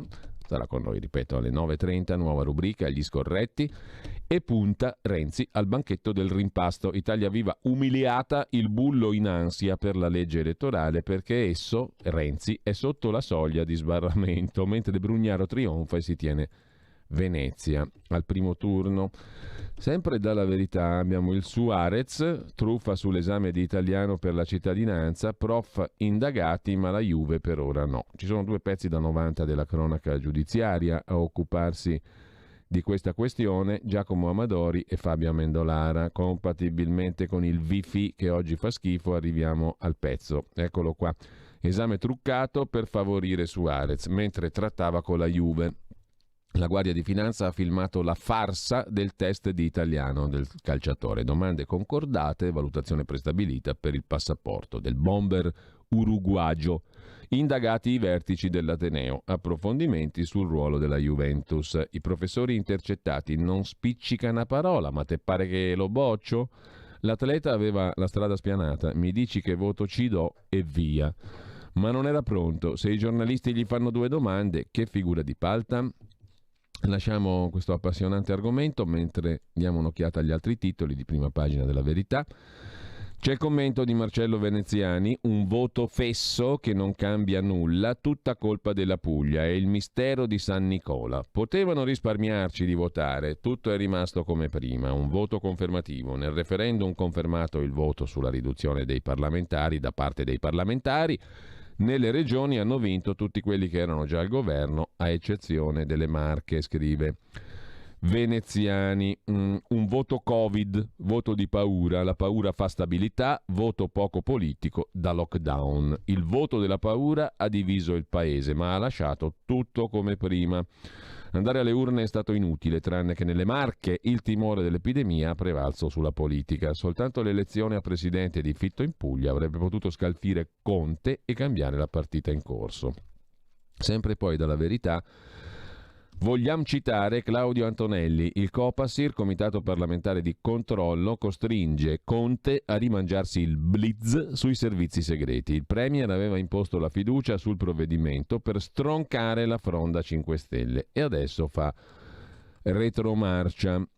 Sempre dalla Verità poi l'urlo del sindaco grillino, chiudere il canale di Sicilia per quanto concerne l'immigrazione. Se ne occupa Francesco Borgonovo. Ida Carmina, sindaco 5 Stelle di Porto Empedocle, paese simbolo del caso migratorio. Sbarchi senza fine, il governo ci ignora, dice la sindaca pentastellata, bisogna chiudere il canale di Sicilia. Qui sembra una zona di guerra, racconta Borgonovo. Poi c'è un'altra vicenda raccontata dalla Verità nel Crotonese. Una suora aggredita in sagrestia da migrante che voleva violentarla, marocchino 39enne, ancora infetti intanto nei centri di accoglienza.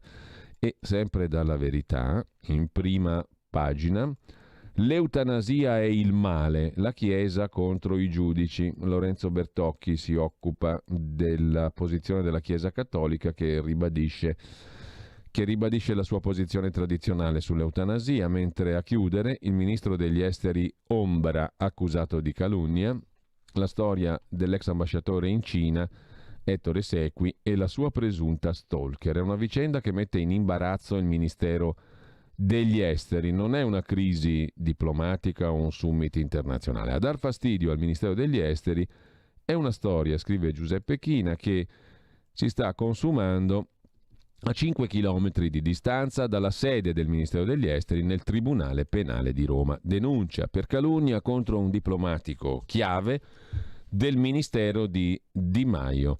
Ettore Francesco Sequi è il diplomatico caro a Di Maio. Udienza del processo che vede contrapposti Sequi, uomo fondamentale alla Farnesina, e la ex che gli imputa pure una falsa testimonianza. Fra i due 19.000 messaggi telefonici. Siamo al Tribunale Penale di Roma dove si sta celebrando a porte chiuse il processo a Valentina Pizzale, accusata di stalking e diffamazione nei confronti del capo di gabinetto del ministro Luigi Di Maio, una denuncia per calunnia contro di lui, l'uomo forte della Farnesina. Sempre poi dalla prima pagina della Verità, sesso, sangue, sopraffazione, il lato oscuro di Instagram su Panorama, in edicola l'articolo di Massimo Castelli. E poi La Verità e Italia Oggi pubblicano anche una mail di Riccardo Ruggeri al Premier Conte. A costi voglio scendere. Come paese siamo in un cul-de-sac. Con colpevole ritardo molti di noi, anzi io per primo, scrive Ruggeri, si stanno rendendo conto che il terrore sparso dal governo Conte nei mesi scorsi, scrive Riccardo Ruggeri sulla Verità e su Italia Oggi e nel suo cameo, il terrore sparso dal governo, ben supportato da virologi di sistema e media gentili verso il potere, sta per bloccare il funzionamento del paese. Di certo questo terrore non fa ripartire il paese. Il modello adottato on-off. Appena apri una valvola di spurgo rischi di dare il via alla pandemia. Se la blocchi rischi di precipitarlo in una crisi economica senza fine. In questo dilemma, nel quale ci troviamo da tempo, per galleggiare nella melma che ci circonda, abbiamo buttato nella fornace del nostro mostruoso debito pubblico altri 100 miliardi. Abbiamo sì bloccato artatamente i licenziamenti, ma centinaia di migliaia di persone, le più fragili, sono state espulse dal circuito produttivo. Nessuna strategia, solo mosse per avere ossigeno fino a Natale, prelevando dal capitale. Nel frattempo, come indice debito-PIL, quatti siamo saliti a 160, nel silenzio imbarazzato dei competenti che ieri dicevano 130 è un limite invalicabile. Il ragionamento dell'amico Riccardo Ruggeri lo seguiamo dopo la pausa. Previsioni, pubblicità, previsioni del tempo e l'anticipazione del talk di Carola Rossi di oggi. Hai sentito? Le radio italiane si mettono insieme per amore. Per amore della radio. Una grande storia meritava uno straordinario futuro. Nasce l'app Radio Player Italia. 140 stazioni in una sola rete. Scegli la tua preferita e ascolta il suono perfetto del digitale. Gratis, senza registrazione, senza interruzioni. Compatibile con tutti i device. Naviga, esplora e scopri l'universo dell'audio. Ti sorprenderà. Scarica Radio Player Italia. Il futuro batte con la radio nel cuore. Anche RPL è disponibile su Radio Player Italia.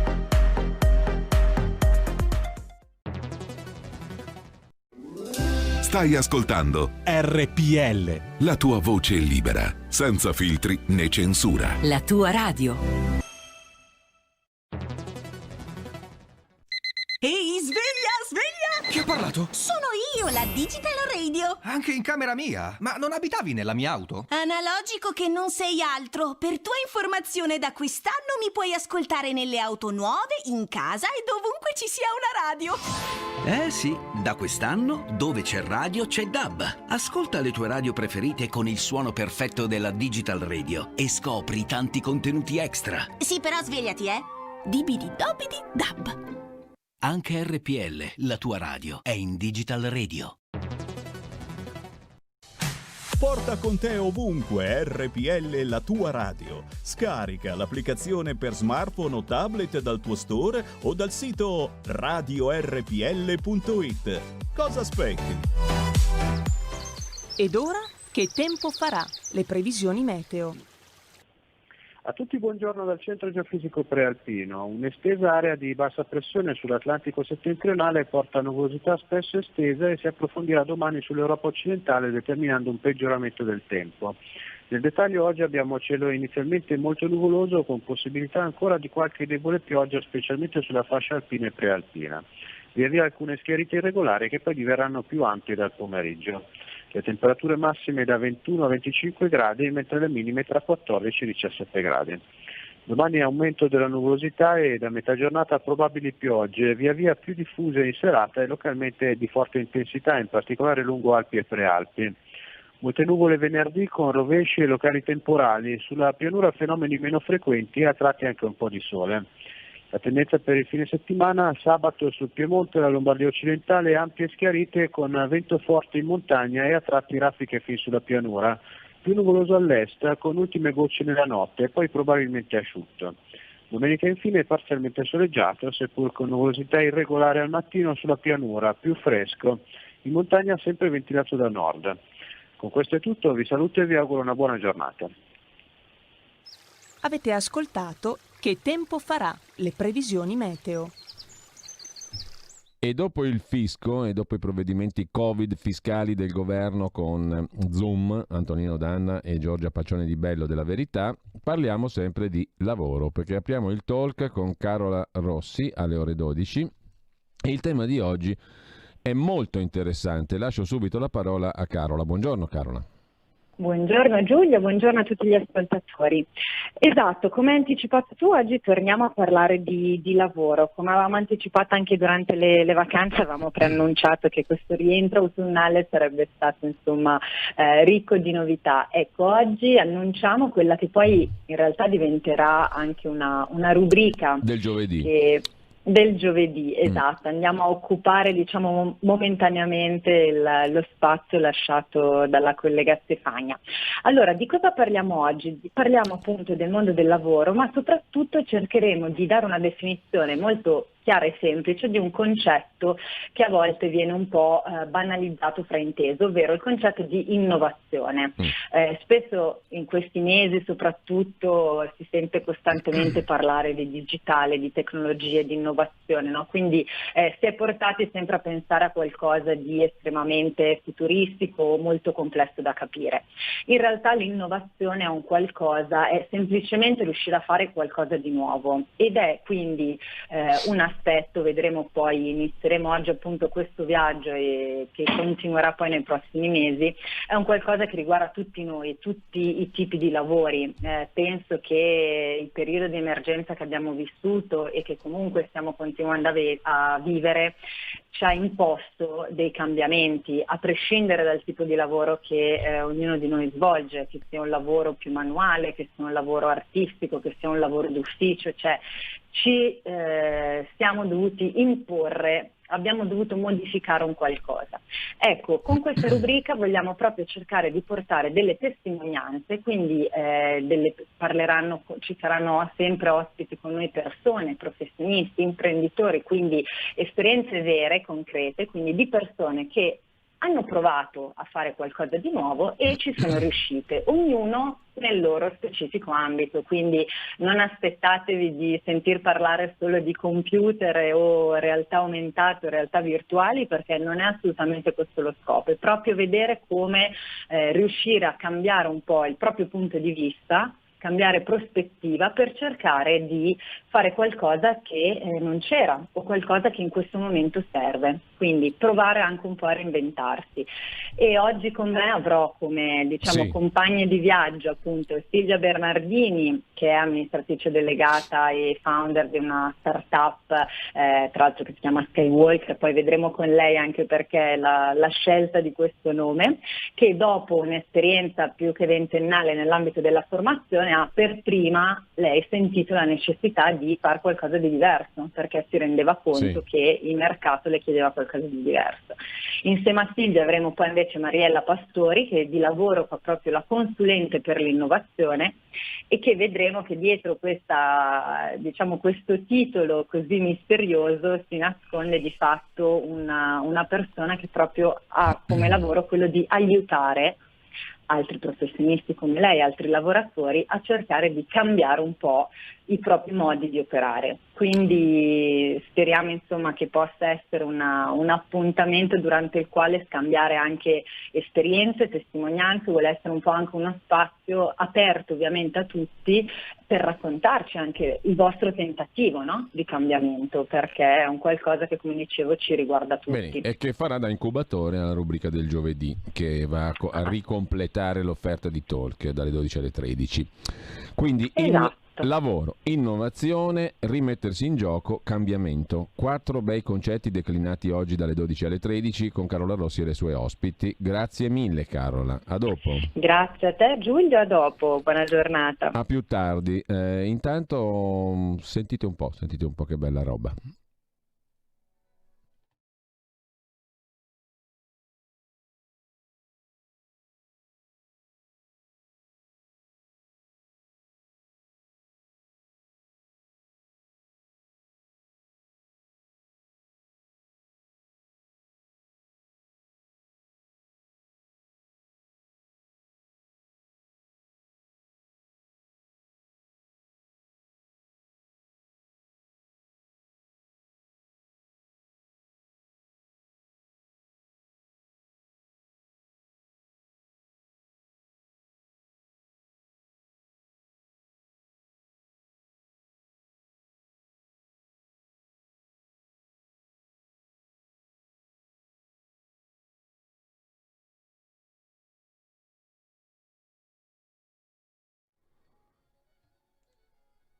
23 settembre, oggi, ma del 1642, nasceva a Montecorone di Zocca dove è nato anche Vasco Rossi, Giovanni Maria Bononcini, violinista, compositore, teorico della musica del periodo barocco italiano.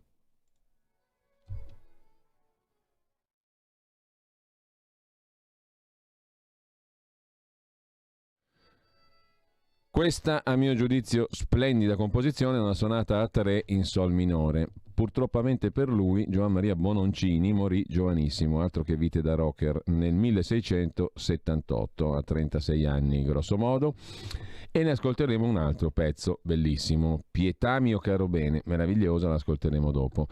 23 settembre 1642, in quel di Montecorone di Zocca, Modena. Torniamo però ai nostri amatissimi quotidiani e da segnalare anche sulla Verità il pezzo del nostro amico Daniele Capezzone, i veri sconfitti sono i sondaggisti. In passato i rilevamenti hanno sottostimato il centrodestra, stavolta è accaduto col PD. La cantonata toscana fa apparire la semplice difesa del Fortino una vittoria clamorosa, hanno difeso quel che avevano, mentre i virologi, contagiati dalla popolarità, contano già le poltrone. Il virologo Pierluigi Lopalco è il nuovo assessore alla salute pugliese. La sparata di Crisanti, Zaia ha vinto grazie a me, dice il professor Andrea Crisanti, che è dotato di un fantastico senso dell'umorismo, nessuno lo ha capito, e guarda al Partito Democratico, doppiamente umoristico, diciamo così, mentre torniamo al nostro amico Riccardo Ruggeri che dice: ma questi soloni che ci dicevano che il debito pubblico rispetto al PIL non poteva salire oltre il 130%, limite invalicabile, adesso siamo al 160% debito PIL. Abbiamo un governo ricco di incompetenze dei singoli o soggetto ai condizionamenti burocratici del deep state, quindi incapace di qualsiasi forma di execution, per cui ha scelto, primo, di avvalersi di mostruose task force che dovevano trovare la soluzione a ogni problema. Secondo, non essendo in grado di trasformare le proposte in execution, fare nulla. Terzo, decidere di gestire il paese come avrebbe fatto un elemosiniere medioevale. Qualche moneta a chi si lamenta e vai con Dio. È stata messa a punto e praticata con indubbia abilità, col supporto di media compiacenti, dal Premier e dal Governo, un'unica strategia: comprare tempo, scrive Ruggeri, senza però aver chiaro il perché lo si fa. Hanno quindi scelto di gestire il paese coi DPCM. Si scrivono in fretta, ma sono in gran parte inutili perché per entrare in vigore devono essere accompagnati da decreti attuativi che dipendono dal deep state, un giochino micidiale. È evidente, che prosegue Ruggeri, che i danni economici prodotti da costoro nella gestione del virus sono stati, continueranno ad essere importanti e non permetteranno di tornare al modello precedente. Le ultime elezioni non hanno dato nessuna risposta e non potevano darla essendo regionali. Così non poteva darla il referendum, una fesseria politica, essendo stato approvato in 4 letture dal 97% dei parlamentari. Abbiamo capito che erano contrari solo quelli delle zone a traffico limitato, le ZTL, che sono i veri colpevoli dell'esistenza di questo governo camaleontico, prima destro grillino, poi sinistro grillino, ma dai risultati pessimi, seppur bicolori. Che fare, conclude Ruggeri? Nulla. I cittadini posseggono sulla carta solo 2 strumenti, il voto, la rivolta. Mi paiono entrambi impraticabili. Siamo una repubblica parlamentare, abbiamo votato 2 anni fa, c'è una maggioranza, mancano 3 anni, dobbiamo eleggere un nuovo presidente gradito all'establishment europeo. Secondo, noi italiani siamo un popolo per bene, mite, borbotta ma accetta tutto. Resta una mossa di pura testimonianza etico-morale, un diritto di tribuna. Manderò una mail al Premier con una preghiera, per favore accosti. Voglio scendere, scrive Ruggeri. Noi lasciamo Riccardo Ruggeri, andiamo a dare un'occhiata anche ad Avvenire. Avvenire mette in primo piano, oltre al titolo d'apertura, mai senza cure. La Congregazione per la Dottrina della Fede dice che la morte non è un diritto, no al suicidio assistito, un crimine l'eutanasia e i sacramenti sono incompatibili con questo crimine. La lettera sul fine vita sottolinea come non ci siano persone incurabili, ma soltanto inguaribili per la Congregazione per la Dottrina della Fede, la lettera Samaritanus Bonus. Questa è l'apertura. Poi per quanto riguarda la politica c'è una intervista al capogruppo della Lega al Senato, Massimiliano Romeo, a pagina 9 di Avvenire. Speravamo di strappare qualche regione in più al centro-sinistra, ma il bilancio è positivo. Siamo passati da 46 a 70 consiglieri regionali, per la prima volta in Campania e Puglia, anche in moltissimi comuni al sud abbiamo vinto, dice il capogruppo leghista al Senato. Ovviamente avremmo preferito vincere in Toscana e Puglia, sapevamo che era un obiettivo difficile. Bisogna trarre insegnamento da ciò che avviene. Come l'Emilia-Romagna, la Toscana si è confermata roccaforte rossa. Comunque rispettiamo la volontà popolare, ha vinto Giani. La Puglia, la scelta di Fitto, un altro candidato avrebbe fatto di più, inutile ragionare adesso. Credo che in tempi di Covid siano stati premiati i governatori e sindaci uscenti. Probabilmente con un altro candidato avremmo avuto un risultato simile. Il progetto della Lega Caratura Nazionale non esce frenato, dice Romeo. Chi spera che la Lega torni ad essere un partito del 7% sogna. La realtà è che lavoriamo per superare la vecchia antitesi nord-sud. Gli elettori lo sanno, come dimostrano i risultati in Calabria, Sicilia, Umbria, ora nelle Marche, ex Regione Rossa, dove siamo il primo partito. Governiamo come centrodestra in 15 regioni su 20 e anche in Campania e Puglia, dove abbiamo perso, come Lega abbiamo preso i primi consiglieri regionali. Una politica dei piccoli passi che paga. Quanto al calo di popolarità nei sondaggi, ai processi giudiziari, l'appannamento della leadership di Salvini contro Zaia, io non lo vedo, dice Romeo. Chi conferma gli esiti delle scorse europee con le regionali chi confronta paragona mele con pere. Chi vagheggia divisioni interne perde tempo. Salvini è il leader della Lega, Zaia è una risorsa. Non mi pare di aver capito che abbia velleità nazionali. Senz'altro lavorerà in sinergia con Salvini. L'ascesa di Fratelli d'Italia di Giorgia Meloni. Capisco che il gioco sia mettere Salvini contro Meloni o Zaia, ma chi lo fa perde del gran tempo. L'importante è che il centrodestra sia maggioranza in Italia. Elezioni anticipate. Non sono il solo, dice ancora Romeo, a ritenere che questo Parlamento non sia più legittimato dopo la riforma costituzionale, ma anche perché vi siede un alto numero di eletti di un movimento 5 Stelle che in realtà nel Paese ha scarso consenso. Ma concordo con Salvini ritenendo improbabile che si vada al voto anticipato. C'è il recovery plan da varare e poi il voto per il Presidente della Repubblica. C'è chi argomenta poi che la legislatura è ormai blindata perché dopo il taglio per molti parlamentari questo sarà l'ultimo giro di giostra. I risultati della tornata elettorale rendono più solido il governo in epoca di governo giallo-verde, quando nelle regionali drenavamo consensi persi a destra dai 5 Stelle, i commentatori dicevano il governo rischia. Ora che è il PD a drenare voti da 5 Stelle non si capisce perché il governo sia rafforzato. 2 pesi, 2 misure. Quanto allo strappo di agosto di un anno fa, pentiti? Ma, risponde Romeo, forse ci sarà qualcuno che ripensa con rimpianto a quello strappo, non certo io, anzi, se ci fosse qualcuno lo farei riflettere. Se ora in epoca Covid fossimo stati al governo, tutto il mondo ci avrebbe dato addosso. Altro che senso di responsabilità.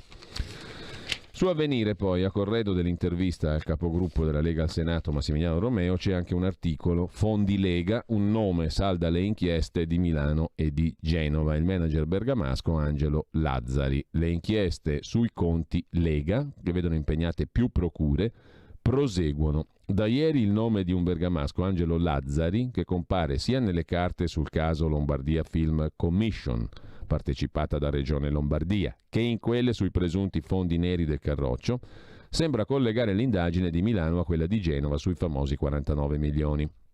Un trade d'union tra società coinvolte sia nella vicenda della presunta vendita gonfiata del capannone di Cormano per Lombardia Film Commission che in quella sui soldi del Carroccio.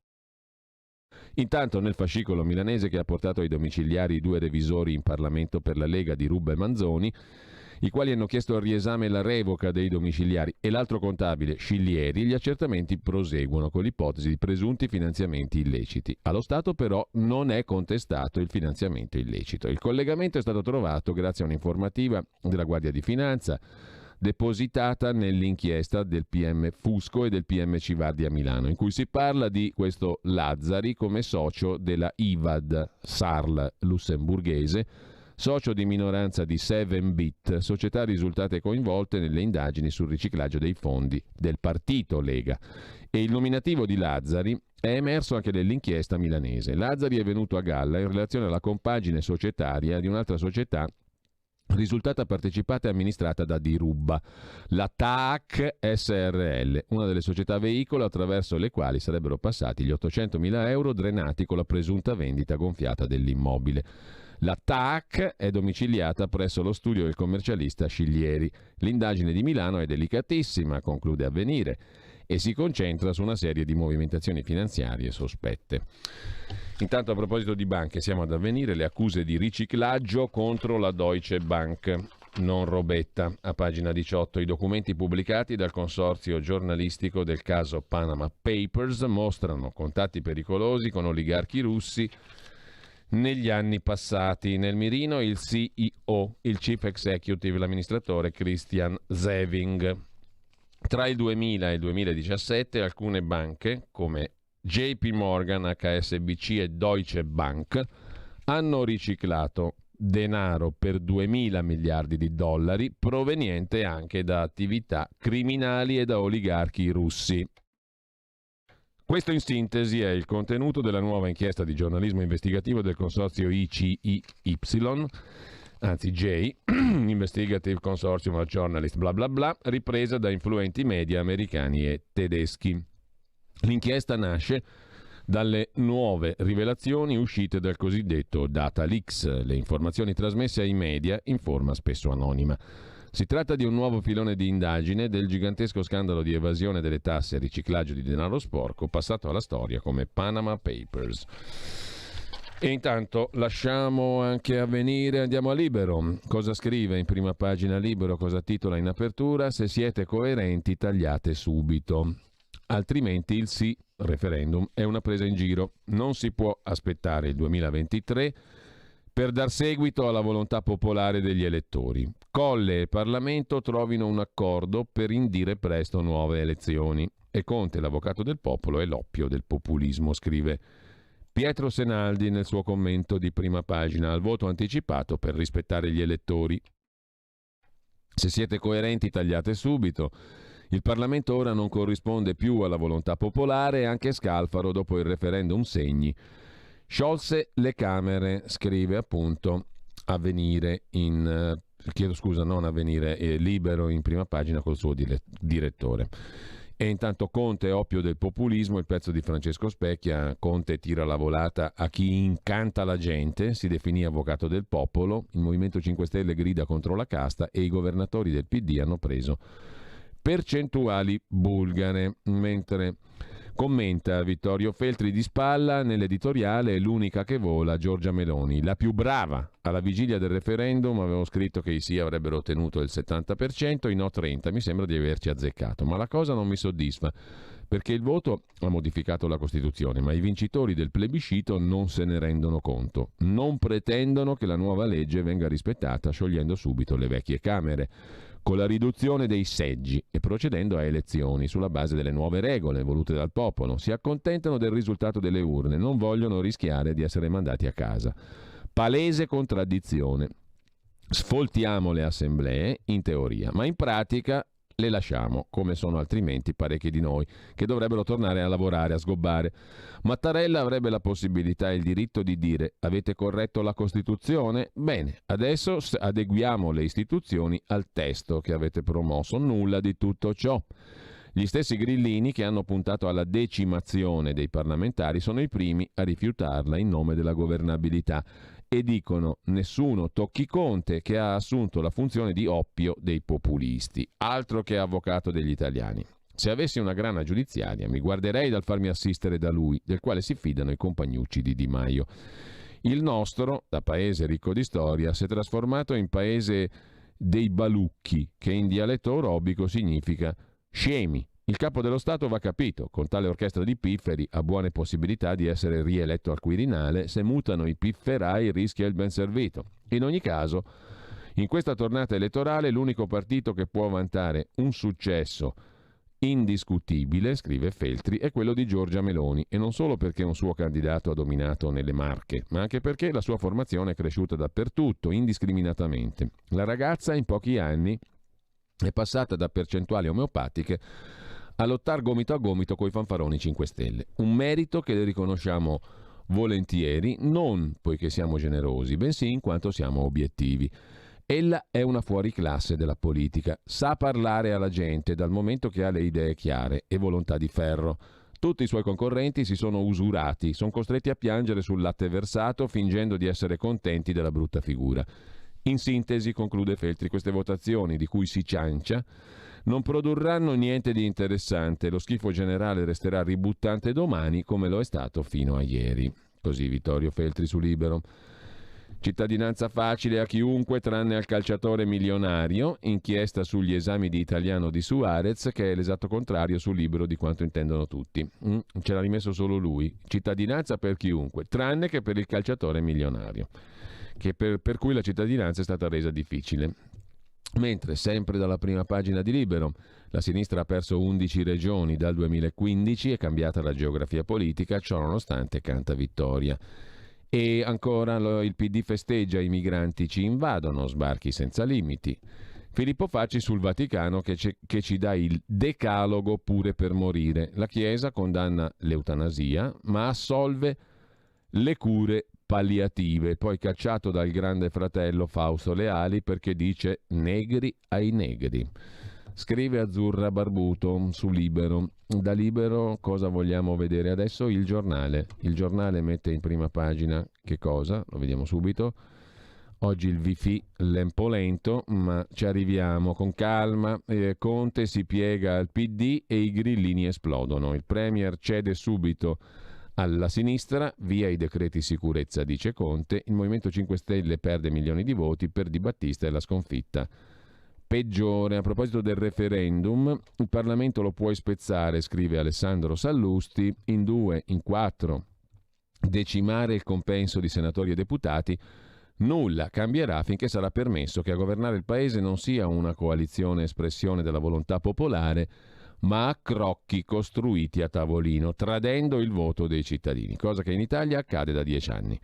Vi sembra possibile che Conte sia costretto ad annunciare la cancellazione dei decreti sicurezza solo perché un candidato del PD ha vinto in Toscana e quindi qualcosa bisogna concedere a Zingaretti contro la volontà di Di Maio che vorrebbe quei decreti mantenerli? Ed è normale che 36 miliardi del MES saranno lasciati a marcire in Europa non per le reali necessità della sanità, ma per compensare Di Maio del fatto che Zingaretti l'ha avuta vinta sui decreti sicurezza? E sapete perché Conte è costretto ad accontentare Di Maio? Se non lo fa, i 5 Stelle finiscono nelle mani di Di Battista, che ieri ha picchiato duro su Di Maio. E allora addio alleanza con Zingaretti e addio governo. Ma come si fa ad accontentare Di Maio senza scontentare Zingaretti e senza per questo far infuriare Renzi, che coi 5 Stelle e col PD nulla ha a che fare? Un rebus, la cui unica possibilità di soluzione è stare fermi, immobili, che Dio ce la mandi buona. Questi sarebbero i vincitori della tornata elettorale, i riformatori della Costituzione? Un'alleanza così messa è in grado di gestire con serenità quella montagna di soldi, 230 miliardi dall'Europa? Non credo proprio, l'unico collante è spartirsi il bottino. La banda finisce male. Così scrive il direttore del Giornale. In primo piano poi anche a sinistra servono populismo e autonomia, i governatori riconfermati Emiliano e De Luca.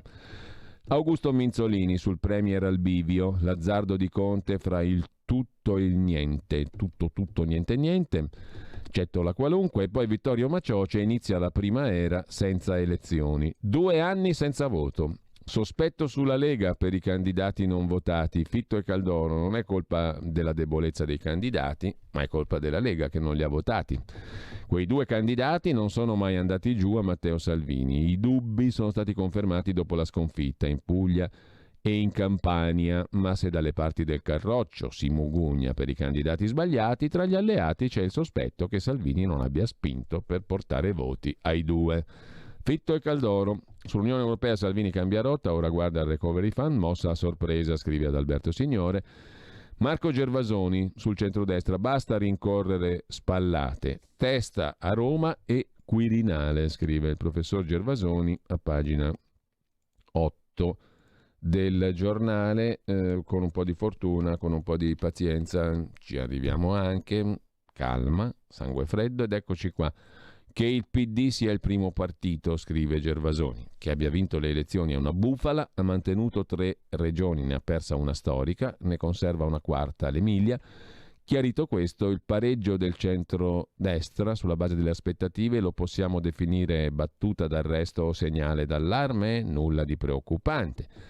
Il centrodestra può approfittare della frenata per rivedere due elementi, il proprio nemico e se stesso. Il proprio nemico, rossogialli, PD 5 Stelle. Fino a lunedì il centrodestra ha vissuto nel mito della spallata. All'indomani della nascita del Conte 2, l'opposizione ha creduto che l'esperimento, un po' meschino, sarebbe presto stato spazzato via e che le tornate elettorali si sarebbero tramutate in una cavalcata sull'onda del sentimento popolare. Non è così. Complice l'emergenza pandemia, ma non solo, il centrodestra probabilmente è maggioranza nel paese, ma non un'invincibile armata. L'Italia è spaccata, divisa, impaurita, anche un po' annoiata. Se l'alleanza PD 5 Stelle si fosse tramutata in un accordo elettorale, al sud i risultati sarebbero stati ancora migliori. Riconoscere la forza del nemico. È cambiato il paese da quando, dopo il 2016, è partita l'avventura di Salvini e Meloni. L'Italia uscita dalle urne del 18 e del 19 non esiste più. Se il centrodestra, soprattutto Lega e Fratelli d'Italia, erano stati eccellenti nel cogliere la fase precedente, è venuto il momento ora di capire meglio quale sia il profilo del paese. Al sud, scrive Gervasoni, non è vero che gli italiani sono contro il governo, come dimostra il voto per i sindaci, lo seguono perché questi promette loro risorse e ne elargirà col Recovery Fund. Conoscere il nemico, conoscere se stessi, conclude Gervasoni, capire che la sfida richiede un'identità aggiornata, più radicale su alcuni tratti, ma più da forza tranquilla su altri. Preparare le due grandi sfide, il voto amministrativo di Roma e Milano e la madre di tutte le battaglie, l'elezione del Presidente della Repubblica, scrive Marco Gervasoni su Il Giornale. Il futuro appartiene a chi fa squadra. Le radio italiane si uniscono per giocare la partita da protagoniste. Nasce l'app Radio Player Italia. 140 stazioni in una sola rete. Scegli la tua preferita e ascolta il suono perfetto del digitale. Gratis, senza registrazione. Senza interruzioni. Compatibile con tutti i device. Le notizie, la compagnia. La musica, scelta da chi la ama, la conosce e la vive. Scarica Radio Player Italia. Il futuro batte con la radio nel cuore. Anche RPL è disponibile su Radio Player Italia.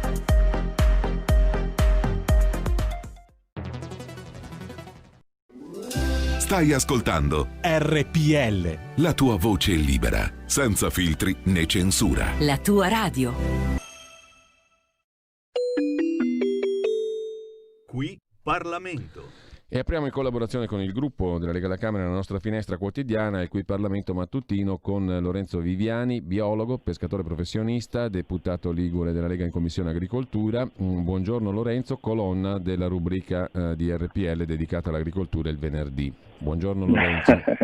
Grazie per la presentazione, buongiorno a te Giulio, buongiorno a tutti i radioascoltatori e radioascoltatrici. Allora, tu hai posto un problema e ne ha parlato proprio la rubrica nostra del venerdì in anteprima e in esclusiva, il problema dei pescatori sequestrati dalla Libia, dalle milizie di Haftar e ancora prigionieri in Libia. Ieri pomeriggio eravate in piazza a Roma per chiedere di riportarli a casa. Ti lascio il quadro della situazione, ne ha parlato poi anche Francesco Borgonovo sulla Verità. E qual è la situazione allora intanto? Cronaca. La situazione, ieri eravamo in piazza con le famiglie e gli armatori, perché erano entrambi in piazza, ricordiamoci sono 18 persone, quindi 18 famiglie che sono in ansia.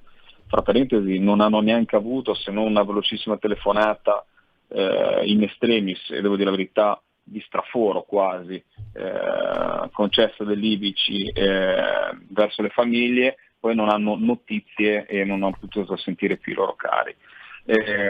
La situazione è che abbiamo naturalmente queste persone che finché non avranno delle risposte concrete continueranno imperterriti nell'orazione dimostrativa di fronte alle sedi come possono essere Piazza Montecitorio, quindi il Parlamento o la Farnesina. E d'altra parte noi sollecitiamo il governo, ora io devo dire la verità Giulio, abbiamo avuto, ne parlavamo proprio venerdì nella trasmissione Zoom Green, proprio un atteggiamento propositivo, cioè cosa vuol dire? Stiamo parlando di politica estera, stiamo parlando di 18 persone che sono in mano comunque ad Haftar in una situazione naturalmente, ora ci dicono sia il console che l'ambasciatore che sono trattati bene, che sono in una palazzina, però insomma è sicuramente una situazione abbastanza sia drammatica sia da risolvere nei tempi più velocemente possibile. Quindi cerchiamo di anche noi di non specularci sopra e di cercare di portare a casa il risultato, perché si fa presto a fare politica, ma poi sulla testa sulla nostra testa ricadono naturalmente 18 persone che potrebbero rischiare un prolungamento se si sbaglia un piccolo passo nella politica estera della loro prigionia in Libia. Ecco, Lorenzo, Marco Marrone, che è l'armatore di uno dei pescherecci che avete sentito tu e Antonino Danna venerdì appunto in trasmissione qui a RPL, ha detto in sostanza che dal governo abbiamo sentito per ora soltanto, insomma, non chiacchiere ma promesse. Allora, si tratta del fatto che in questi casi di solito si lavora sotto coperta, oppure fondatamente c'è motivo di ritenere che si può fare di più? Allora, sicuramente un lavoro, parlando poi della Farnesina e dei tecnici della Farnesina con cui ho collaborato per altri tipi di emergenza, abbiamo avuto pescatori sequestrati in Tunisia, abbiamo avuto un anno e mezzo fa proprio un peschereccio sequestrato in Libia, diversa la zona, diverso lo scenario, devo dire la verità, quando eravamo noi al governo c'è stata una soluzione quasi immediata, perché dopo 24 ore, sotto la spinta politica soprattutto nostra ed anche del collega Formentini, comunque c'eravamo impegnati su tutti i campi da questo punto di vista come Lega, c'era stato il rilascio e solamente addirittura il sequestro del pescato, quindi non è stato pagato un riscatto, non è stata trattenuta l'imbarcazione. Qui la situazione è ben diversa, speriamo, e devo dire la verità, nella nostra attività parlamentare continuiamo a fare documenti ispettivi, come possono essere interrogazioni, ma comunichiamo ogni giorno con la Farnesina, con i rapporti col Parlamento, comunità di crisi, per avere maggiori informazioni. Il fatto sta che le famiglie naturalmente non si accontentano perché vedono comunque che la situazione è completamente in stallo. Quindi noi cerchiamo in tutti i campi, forse siamo stati anche accusati all'inizio di non cavalcare troppo questa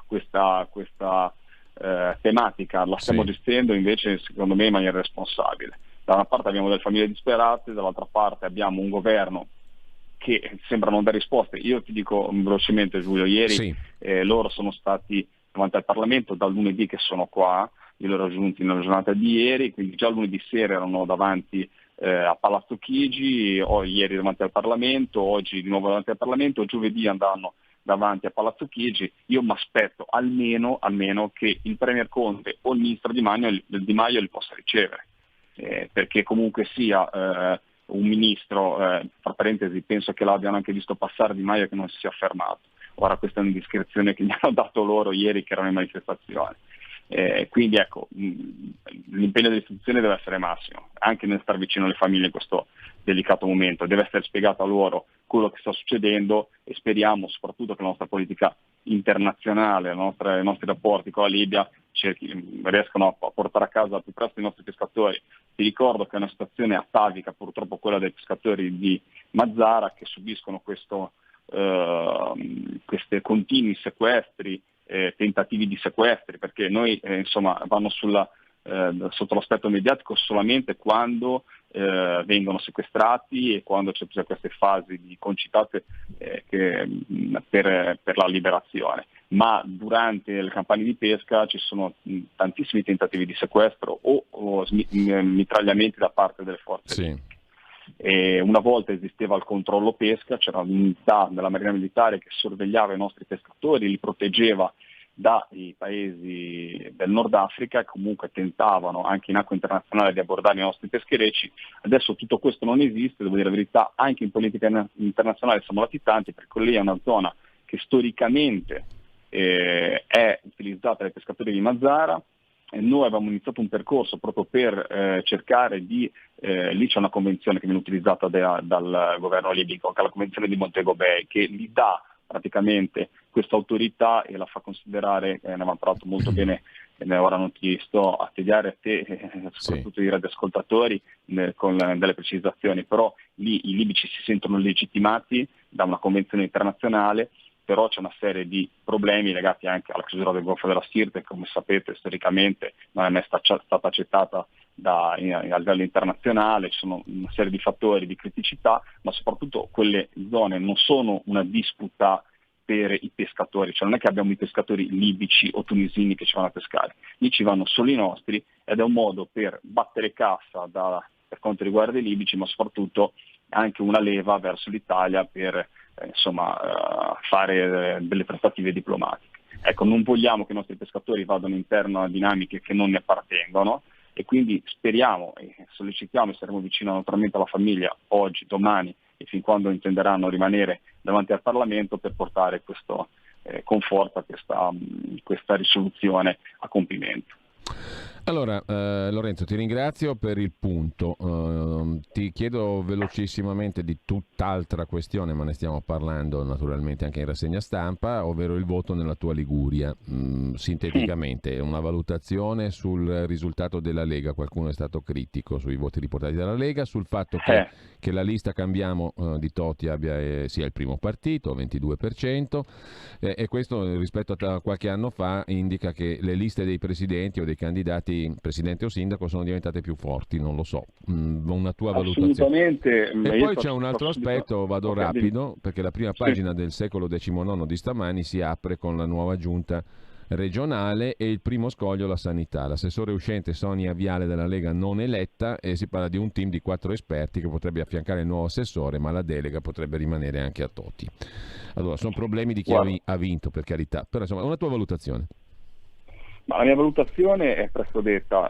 Prima di tutto il partito che ha preso, cioè il partito del Presidente non è Cambiamo, ma è la lista Toti Presidente con Cambiamo, che è ben diversa, perché è stata una lista prettamente del Presidente, una lista che ha canalizzato tanti voti. Io ti dico, da commissario di Genova, dove praticamente c'è stato il risultato minore dal punto di vista della Lega, ha canalizzato i voti del sindaco Bucci, del presidente. 24 e mezzo su Genova, no? Contro 14. Assolutamente, è stato un risultato molto, e devo dire la verità, ci aspettavamo sicuramente come Lega un risultato maggiore.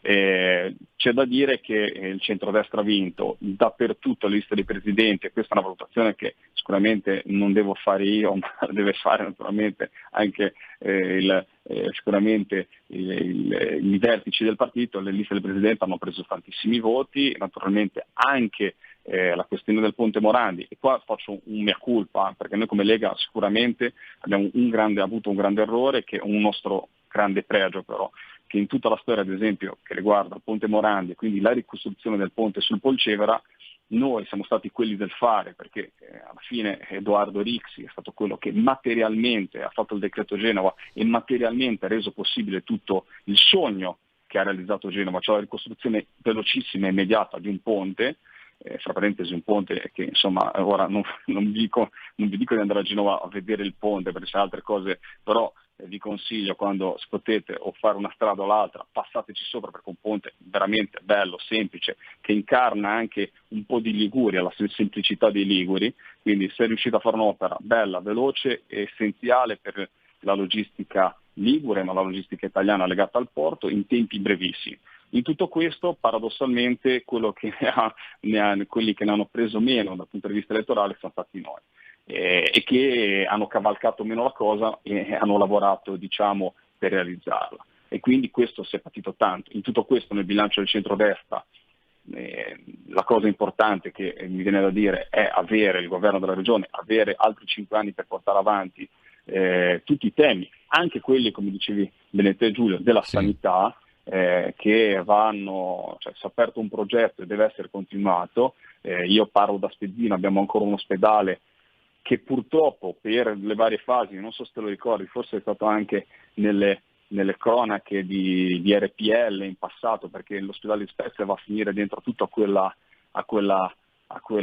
quegli scoop anche legati al Fatto Quotidiano, legati alla compravendita dell'unità, a Pessina, e quindi c'è tutto quel discorso, quindi è rimasto bloccato tutto, perché poi alla fine Pessina non hanno voluto realizzare quell'ospedale perché era sottocosto, quindi Spezia praticamente si ritrova con una struttura vecchia e ha bisogno, ad esempio, di realizzare nel tempo più veloce possibile l'ospedale nuovo.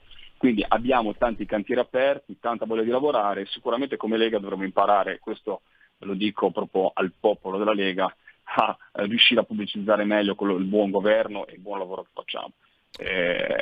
Totti ha lavorato molto bene, Totti è il nostro presidente, però diciamo che la spinta propulsiva è sempre legata al nostro partito. Grazie allora a Lorenzo Viviani, buona giornata Lorenzo, buon lavoro. Ciao Giulio, un caro saluto a tutti voi. Qui Parlamento.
Ma che scoperta meravigliosa.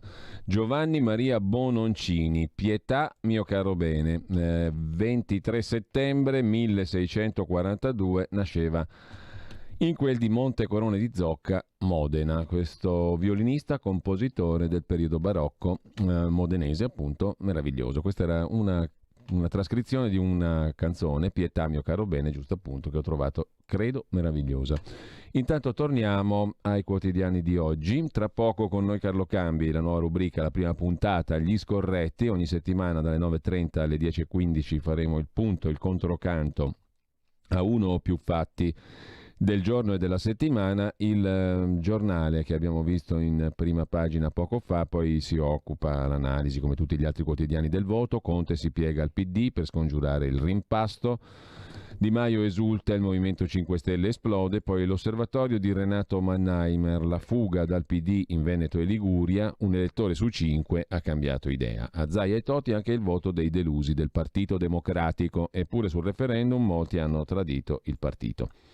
Sempre dal giornale poi, azzardo di Conte, può uscire di scena divorato dagli alleati oppure salire al colle.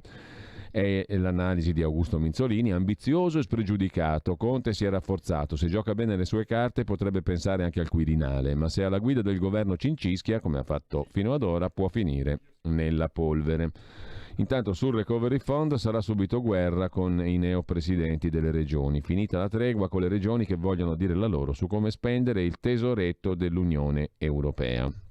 Il trionfo del populismo con governatori alla Orban, cioè Michele Emiliano e De Luca sono un po' come Orban, sono dei governatori diciamo così, che danno adito all'accusa di populismo, un repertorio di vaffa che asfalta perfino Beppe Grillo, l'esaltazione delle virtù di campani, pugliesi e liguri, i sovranismi regionali non sono mai stati così forti e la posa da capipopolo ha salvato appunto Emiliano e De Luca, Vincenzo De Luca, mentre in Lombardia ci sono i morti per strada, ricorda questa frase di De Luca il giornale, non negli ospedali. Zaia, Provenzano mi dica perché l'autonomia va bene in Sicilia ma non in Veneto, insomma i presidenti sono in ascesa, in crescita, scrive il giornale. Meloni punzecchia Salvini, noi mai al potere a tutti i costi. Il sospetto sui voti leghisti ci hanno fatto perdere al sud. Un altro pezzo di Adalberto Signore sulla Lega, il capitano sterza e ora guarda al Recovery Fund. Il voto impone un cambio di linea sull'Unione Europea, l'appello al confronto sui fondi europei per evitare che Conte tratti direttamente con Zaia sul quattrino probabile europeo, quello tanto amato da molti, che ci metterà nelle meravigliose condizioni di essere sotto prestito, in debito cioè, e con condizioni imposte. È molto bello. Mentre lasciamo il giornale, e che cosa che ci manca? Il foglio addirittura. Siamo una rassegna stampa molto snob e ci guardiamo anche il Foglio. Il Foglio cosa mette in prima pagina? L'icona di Salvini, Recovery Salvini, secondo il direttore Claudio Cerasa. Oltre le regionali, all'Italia serve un'opposizione che scommetta di più sulla negoziazione e meno sull'indignazione. Salvini è il dramma di un'alternativa che in un mondo che cambia è incapace di cambiare se stessa. Stop revanchismo. E l'altro pezzo è quello di Giuliano Ferrara, i simpatici fischi per fiaschi del popolo del no al referendum costituzionale. Cosa c'è ancora in prima pagina? Zaia la mannaia su Salvini, scrive Salvatore Merlo, il tripresidente veneto compila la giunta espellendo i salviniani e poi si è svegliato Zingaretti, tutto in un giorno, il segretario del PD dà la linea, decreti sicurezza, MES, recovery, niente congresso.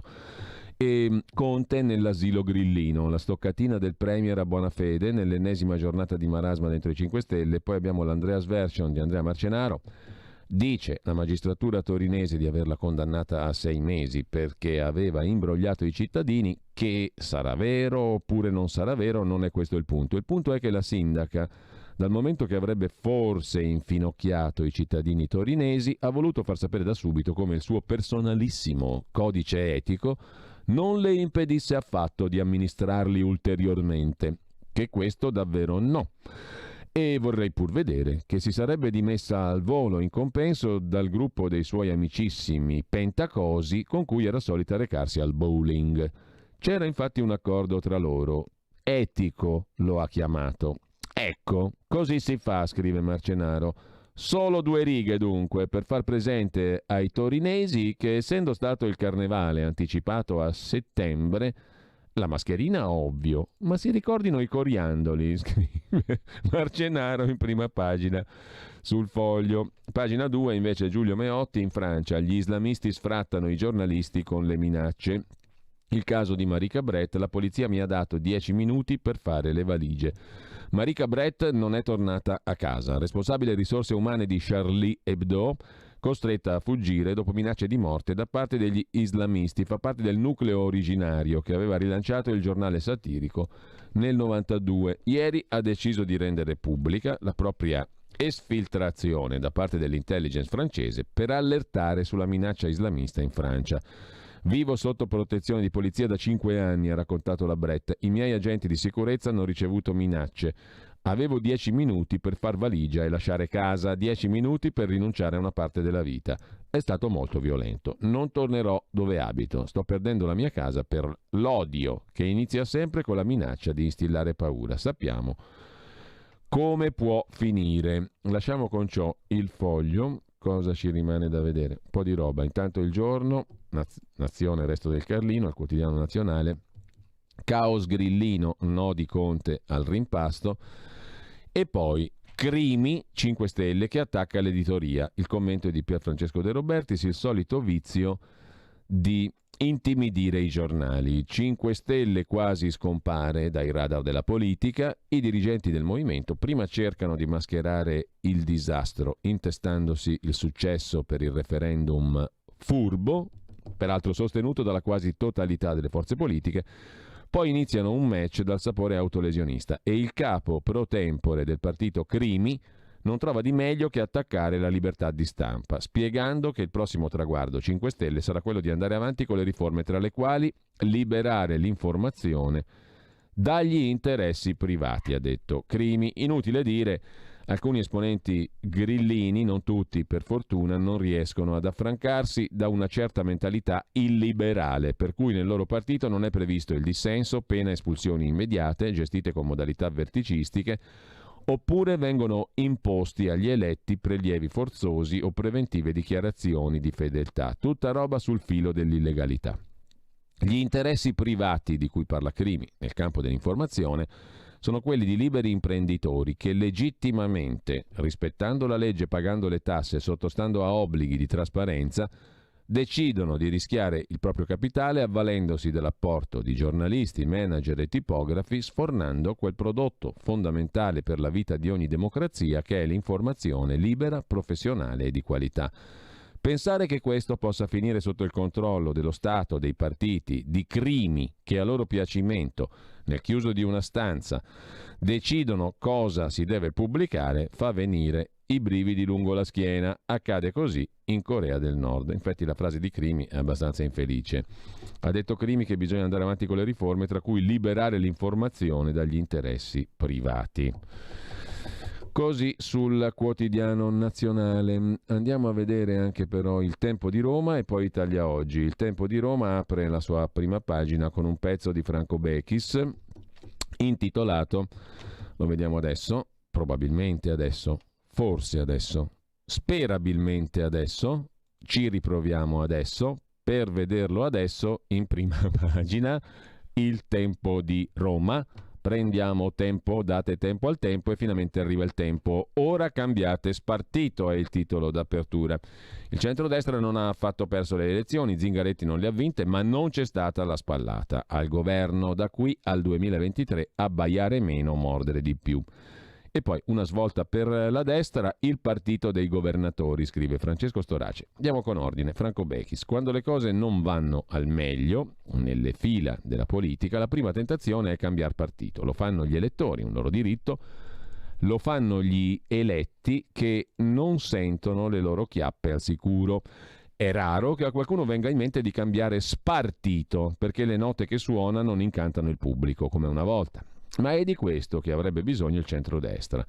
Il voto delle ultime regionali non è stato una tragedia. Per il centrodestra hanno conquistato una regione in più, conservato quelle che già avevano, mentre a quelli dipinti da tutti come trionfatori è accaduto il contrario, hanno perso una regione che avevano, non ne hanno nessuna in più.